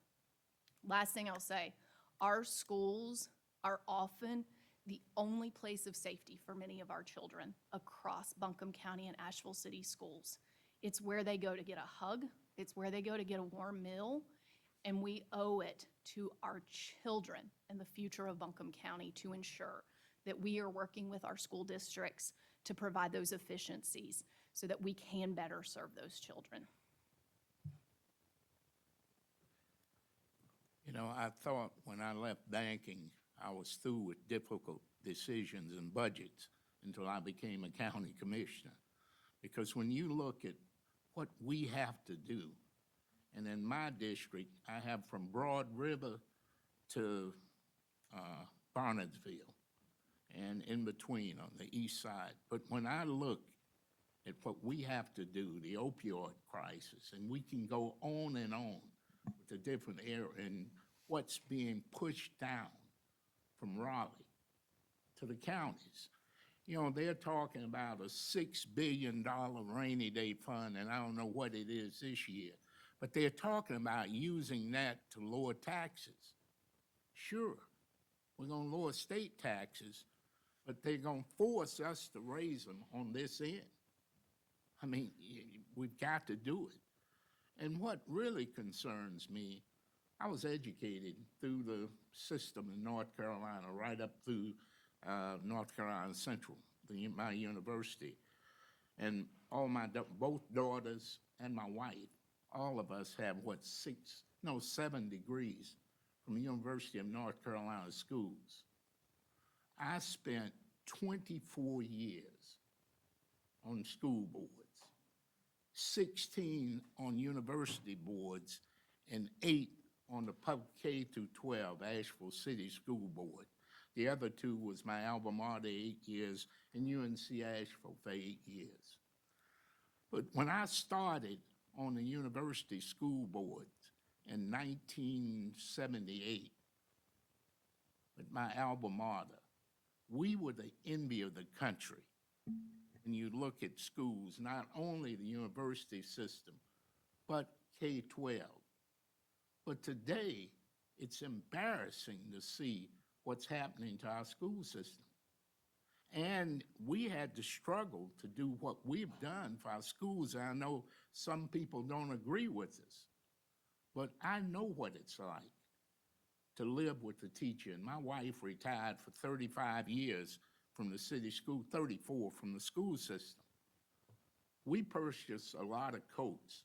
We paid for a lot of Christmases for kids during that time. And she's still doing it today at Delta House.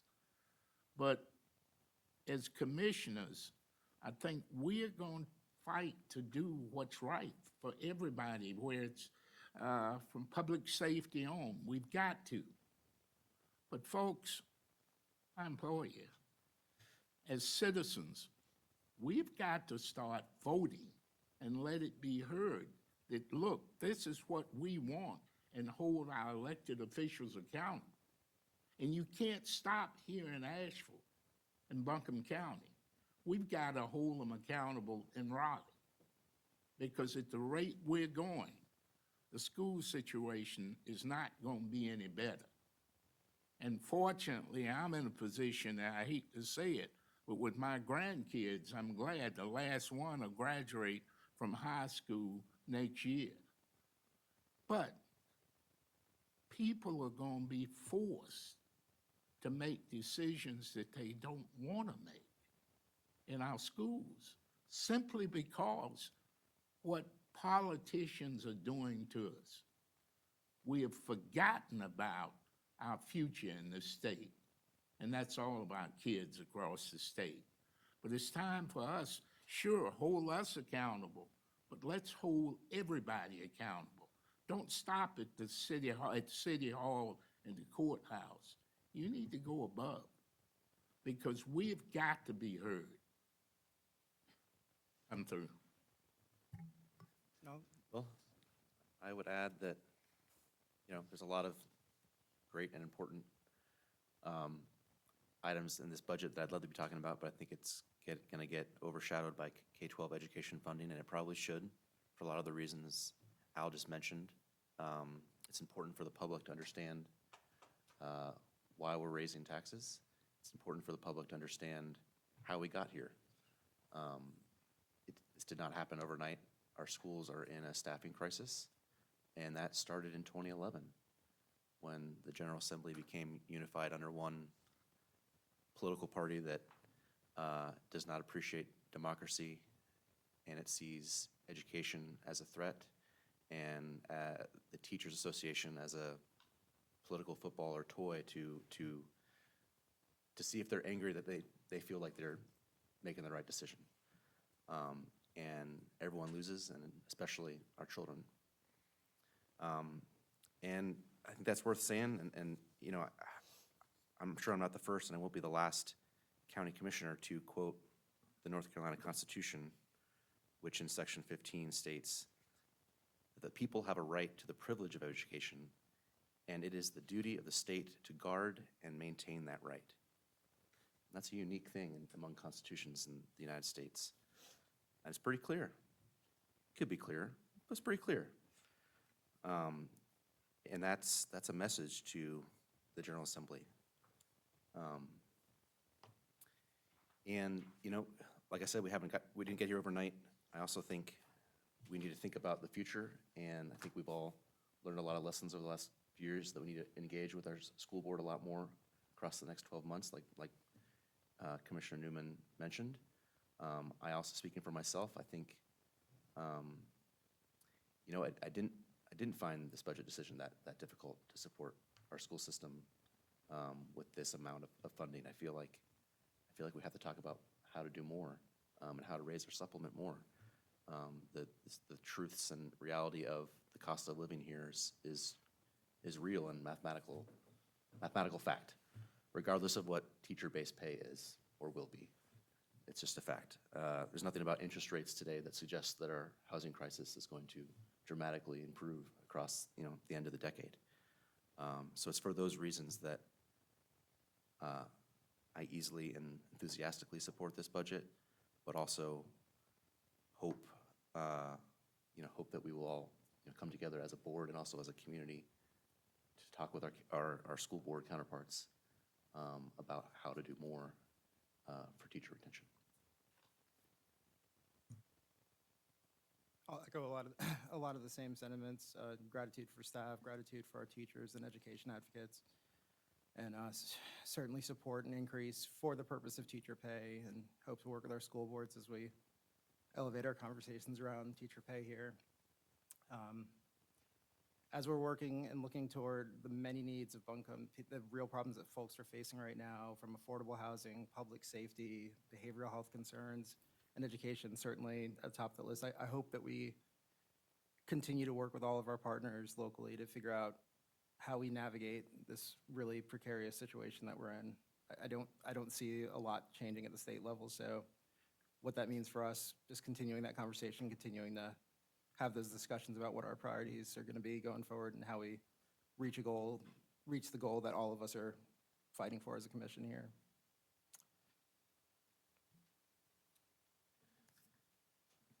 All right, any other comments? I guess just one last thing I would add is, part of the reason I do struggle with it is that, I love, it's such a privilege to serve in this role, and I think this budget has a lot of great things in it, and but one of the more challenging things about this role of government is that we have very few options for how we generate revenue for our budget, right? And really the only real powerful tool we have in the toolbox is where we set the property tax rate. And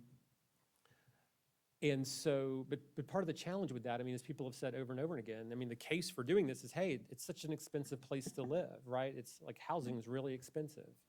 Other things are expensive about living here. Raising the property tax is just literally a direct increase in the cost of housing in our community, right? It's literally a tax on housing and other property as well. But so part of the reason I think this is a challenging decision from, our job is to try to set good policies, make sound investments for the whole community. And we're focusing a lot on affordable housing and what we can do about it from an investment standpoint. This project, as was described in the presentation, we're supporting several excellent projects with development partners that are going to bring hundreds of new affordable units online. That's great. We try to do what we can from a land use standpoint. But I don't think anybody in this room is going to disagree that affordable housing is one of the most important challenges facing our community. It's a beautiful place to live. But yeah, can regular people still afford to live here now? People talk about like, oh, when I moved here, the idea of, like Bent Creek, great neighborhood, and regular people who had, not fantastic jobs, regular jobs. Go buy a house in Bent Creek, sure. Now that's out of reach for many, many people. And many people who have bought in our community can't even afford to continue making the payments because of the rising cost of living. The issue we wrestle with is not a lack of willingness to increase investments in schools or some kind of ideological opposition to raising taxes. It's that the only tools we have to do so are not very progressive forms of taxation. I think we're all behind this budget in committing these funds to teacher pay raises, but at the same time, we're cognizant that we're basically taking the funds out of other working people's pockets to do this. It's not all coming from tourists. It's not all coming from millionaires. Property taxes are taxes that hit the middle class and regular people directly. That's where most of the revenue comes from. And that's why That's why I do find it to be a challenging decision, but I do support this and agree that supporting public education is our most fundamental responsibility. And for those reasons, I do support a tax increase this year to do it. All right, any other comments on the first motion? All right, all in favor of the motion to approve the budget, say aye. Aye. Any opposed? All right, we also need a motion to approve the capital ordinance. Motion to approve the capital ordinance. Second. Further discussion? All in favor say aye. Aye. All opposed? All right, appreciate everyone who's worked on this again. Thanks for everyone's work on this. And again, we anticipate an important budget amendment that we will take up as soon as the state budget has been finalized, hopefully in the coming few weeks. All right, commissioners, we have a few additional items to address this evening. The next one is consideration of a budget amendment for the West Asheville EMS base design. John Hudson's going to help us out with this, and Robert Brown has a presentation. okay, very good.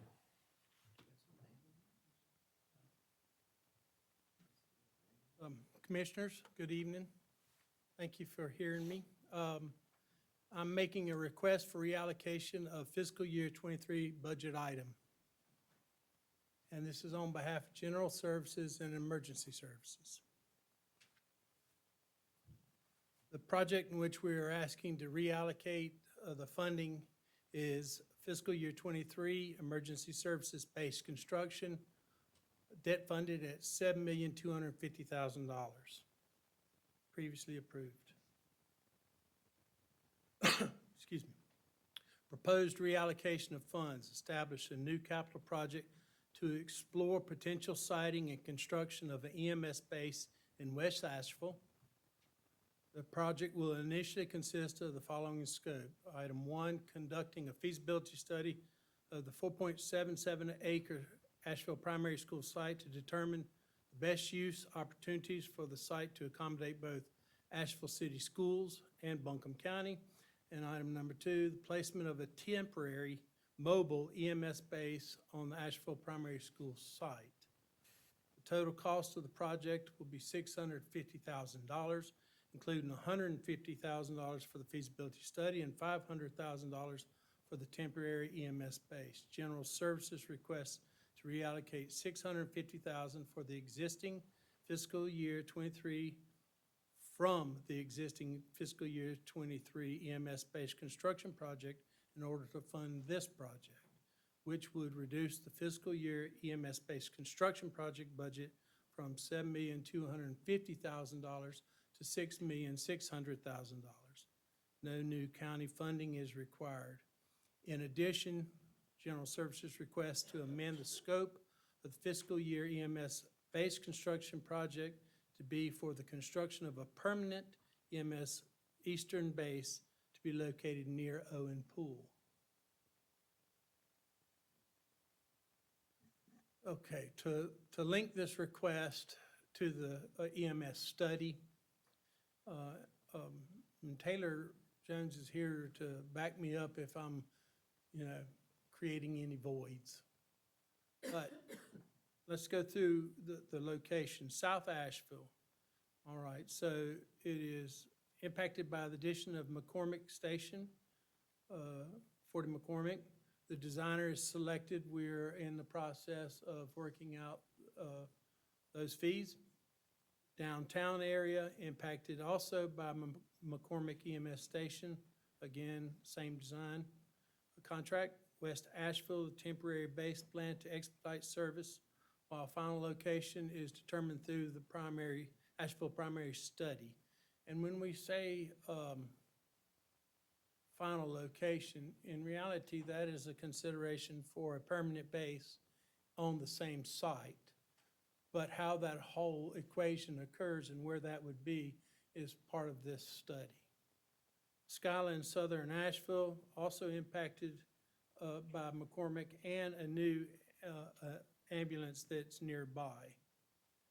Now, Swannanoa Black Mountain under the prioritization, the third item I last presented, the third item was to go to a location in which there's availability to do a project. So Swananoa property at Owen Pool is available, and it is in a priority location in the east. Kind of an example of where the temporary EMS base might sit on the Asheville Primary School site is shown in this image. Of course, this is tentative. It's relative to the feasibility study and what it concludes. An example of the office space and sleeping quarters, which would be modular, are given in these images. The exact number of workstations and the sleeping areas would be determined, meaning more or less of either. And that equation will predominantly be determined in conjunction with emergency services needs for this base. An example of the pre-engineered metal two-bay EMS vehicle storage concept, in which we would be able to assemble it and then unassemble it and reassemble it in another location with another need in the future, along with the movement of the office as well. Owen Pool property proposed location. This would be for a permanent EMS eastern base. The area shown in the shaded space there, that is the area intended for the building construction, the drive, the parking, and the generator. And it's also planned where as much as we are possibly able to meet lead adopted resolutions. And I only say that because it's much easier to meet gold, which is our resolution, in an urbanized area because of the way the point's set up. So it's really a challenge to meet it in a more rural area. That doesn't lessen our intent to get every single point we can possibly get. Next steps, in which we're asking the action on, reallocate $650,000 from the existing fiscal year 23 EMS-based construction project in order to fund the Asheville Primary School site feasibility study and the installation of a temporary mobile EMS base at the Asheville Primary School site, which would reduce the fiscal year 23 EMS-based construction project budget from $7,250,000 to $6,600,000 with no new funding required. In addition, amend the scope of the fiscal year 23 EMS-based construction project to be for the construction of a permanent EMS base to be located near Owen Pool. Entertain questions. I think my only question is, obviously the Asheville Primary School site is designed to be temporary. We just don't know how temporary. Is that correct? To address that, yeah. The temporary is about getting service in place as soon as possible, right? While it is being studied for the best uses of the site, including a permanent EMS base. And that process could be upwards of 2 to 3 years, concluding and budgeting for, designing, and then moving into that construction. All the time, the temporary base can serve that part of the community while all the other motions going on and being decided upon. But we're, I guess, simultaneously also looking for other land like we have been. We haven't stopped looking for Yeah, land. that's what I mean. Okay, thank you. Any other questions? Motion to approve the capital project, approve budget amendment, and approve change of the project scope for the FY23 EMS-based construction project. Second. All in favor say aye. Aye. Any opposed? All right, thanks. Thank you. Consideration of a budget amendment for Fleet and General Services Complex. So I have Scott Metcalf here with a presentation on this one. All right.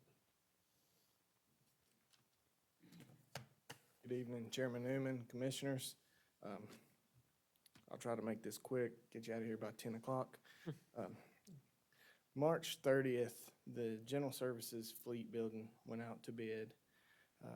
On May 9th, we received only 2 bidders, so we had to extend it until May 17th, where we had 3 bidders, and our lowest bidder was Hickory Construction. And here tonight, I would like to request a budget amendment and to execute a contract with Hickory Construction. I'll give you a quick update on the Fleet Services building. First, we'll start with the outside. On the lower right-hand corner, this shows the recommended alternates as well as some of the other amenities. In the lower right-hand corner, you'll see alternate 4. That's a trailer and equipment storage area intended to store our tractors, backhoes, lawnmower and trailers, things of that nature. If you move clockwise, you'll see dual EV chargers located on opposing sides of the structure of the main building. This will help accommodate our increasingly growing electric fleet. Our external envelope has been designed in accordance with the International Green Construction Code, which exceeds the requirements of the North Carolina Energy Code. Some of the things that we've done to lessen the amount of HVAC requirements is install some canopies and shade coverings to reduce the glare on the southwest glazing. Moving clockwise, you'll see alternate number 3, which is our whole building generator. Also, you'll see the vapor intrusion mitigation system, since this is located on property that we currently own that was a retired landfill. Alternate 1 is our rooftop solar PV system. It will be the second largest that the county owns, and is on the entirety of the high bay portion of the roof. And inside the garage, we'll also have some mobile EV chargers for diagnostics. Scattered around the building, you'll see several high-efficiency HVAC equipment that includes electric-resistant heat. Moving inside, you'll see we have glass in the corridors on the doors and the side lights to allow some of the natural light from the outdoors into the inner parts of the building. We have multiple collaboration areas. In the garage area, we have 3 high-volume, low-speed fans. We're working to standardize the workbenches and toolboxes. We also are looking to purchase mobile lifts that provide operational flexibility. It would allow us to pick up our largest mobile command center or a Toyota Corolla. They're very flexible. And then we carried the high bay roof line all the way through our storage. Speaking with the metal building manufacturer, to lower it back down to the office heights really didn't save us any money, and it made some of the transitions a little more complicated. And that's where you'll see alternate number 2, which is a storage mezzanine, a U-shaped mezzanine that it would increase the storage capabilities to 3,000 square feet additional. So our remaining CIP budget is $7,748,907, which originated in June of 2021. Our base bid plus the alternates, minus a couple VE items, is $9,453,000, which leaves us a deficiency of $1,704,093, which is a 21.99% increase since June of 2021. And note, this project will be debt financed. Our base bid is $8,054,000. Alternate 1 is the solar panel installation at $487,000. Alternate 2 is our mezzanine storage system at $239,000. Alternate 3 is our whole building generator at $503,000. And alternate 4 is our trailer storage shelter, and it's at $170,000. Some of the reasons for the increased cost, one is material escalation. The CBRE Construction Cost Index shows a 26% increase from 2021 to 2020, or throughout 2022. Another reason for the increase is requested during the life cycle cost analysis. We chose to go with a full electrification of the building. This does have a higher initial cost, but it meets the goals of our 2025 strategic plan promoting environmental and energy stewardship by reducing our carbon footprint. And then also the installation of our solar panel PV system, which was also requested during the life cycle cost analysis. And it has a higher initial cost over being just solar ready, but it does have a payback over the life cycle of the building of 11 to 14 years, depending on the incentives that we qualify for. The construction of this building does activate some key components to our facilities plan. It vacates 40 McCormick, which is our current maintenance facility, and it allows it to be renovated into a regional EMS base. It vacates 194 Homney Creek Road, which is our current garage facility, and it allows additional space for the transfer station to address safety and wait times. And it also vacates 52 APAC Drive, which allows us to create a new structure for our Parks and Rec building. So we're requesting the CIP budget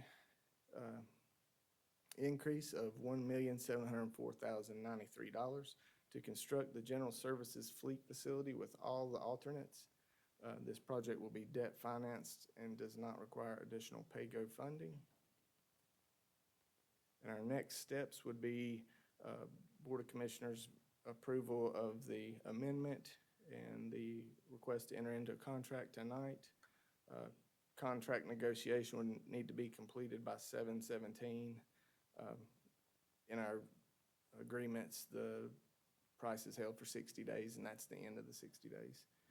And we'll order long lead items in August, and construction start in the fall. Are there any questions? Motion to approve the budget amendment and execute the construction contract with Hickory Construction. Second. All in favor, say aye. Aye. Any opposed? All right, thanks. Thank you. Yep. And budget amendment consideration to comply with the new GASB standard. John Hudson will help us out with this too. This budget amendment is to comply with Governmental Accounting Standards Board, known as GASB, Statement Number 96. This new statement requires that governments treat certain multi-year software or IT agreements as liabilities, and that we must make a debt entry for the lifetime value of the agreement. This is the first year for this standard, so all active applicable agreements are covered. No new funding is required, but there must be a budget for the entry. There are two ordinances attached. One is for the general fund for $12 million, and a second amendment for the Register of Deeds Automation Fund for $300,000.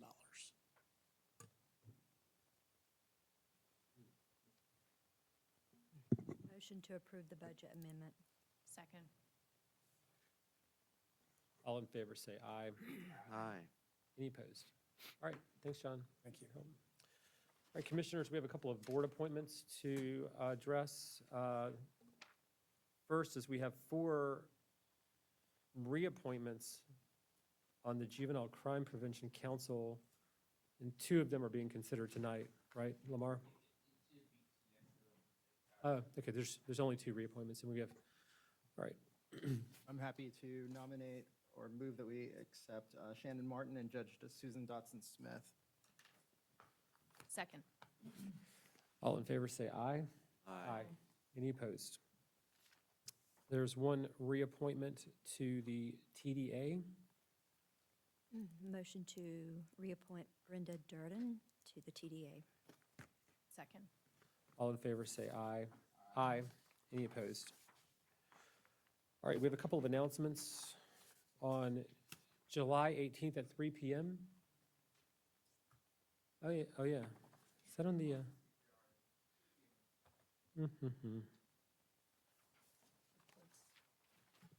There it is at the very bottom. Yeah, okay, so yeah, any county commissioner updates from boards and commissions?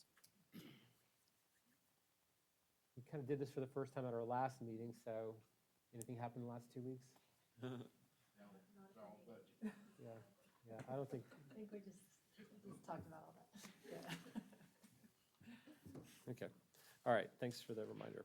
All right, on July 18th at 3 p.m., the commissioners will hold their briefing meeting at 200 College Street, room 326 in downtown Asheville. And on July 18th at 5 p.m., the commissioners will hold a regular meeting at 5 p.m. at 200 College Street in room 326 in downtown Asheville. Mr. Euler, is there a need for a closed session? Terrific. Is there a motion to adjourn? Second. All in favor, say aye. Aye. Any opposed? We're adjourned.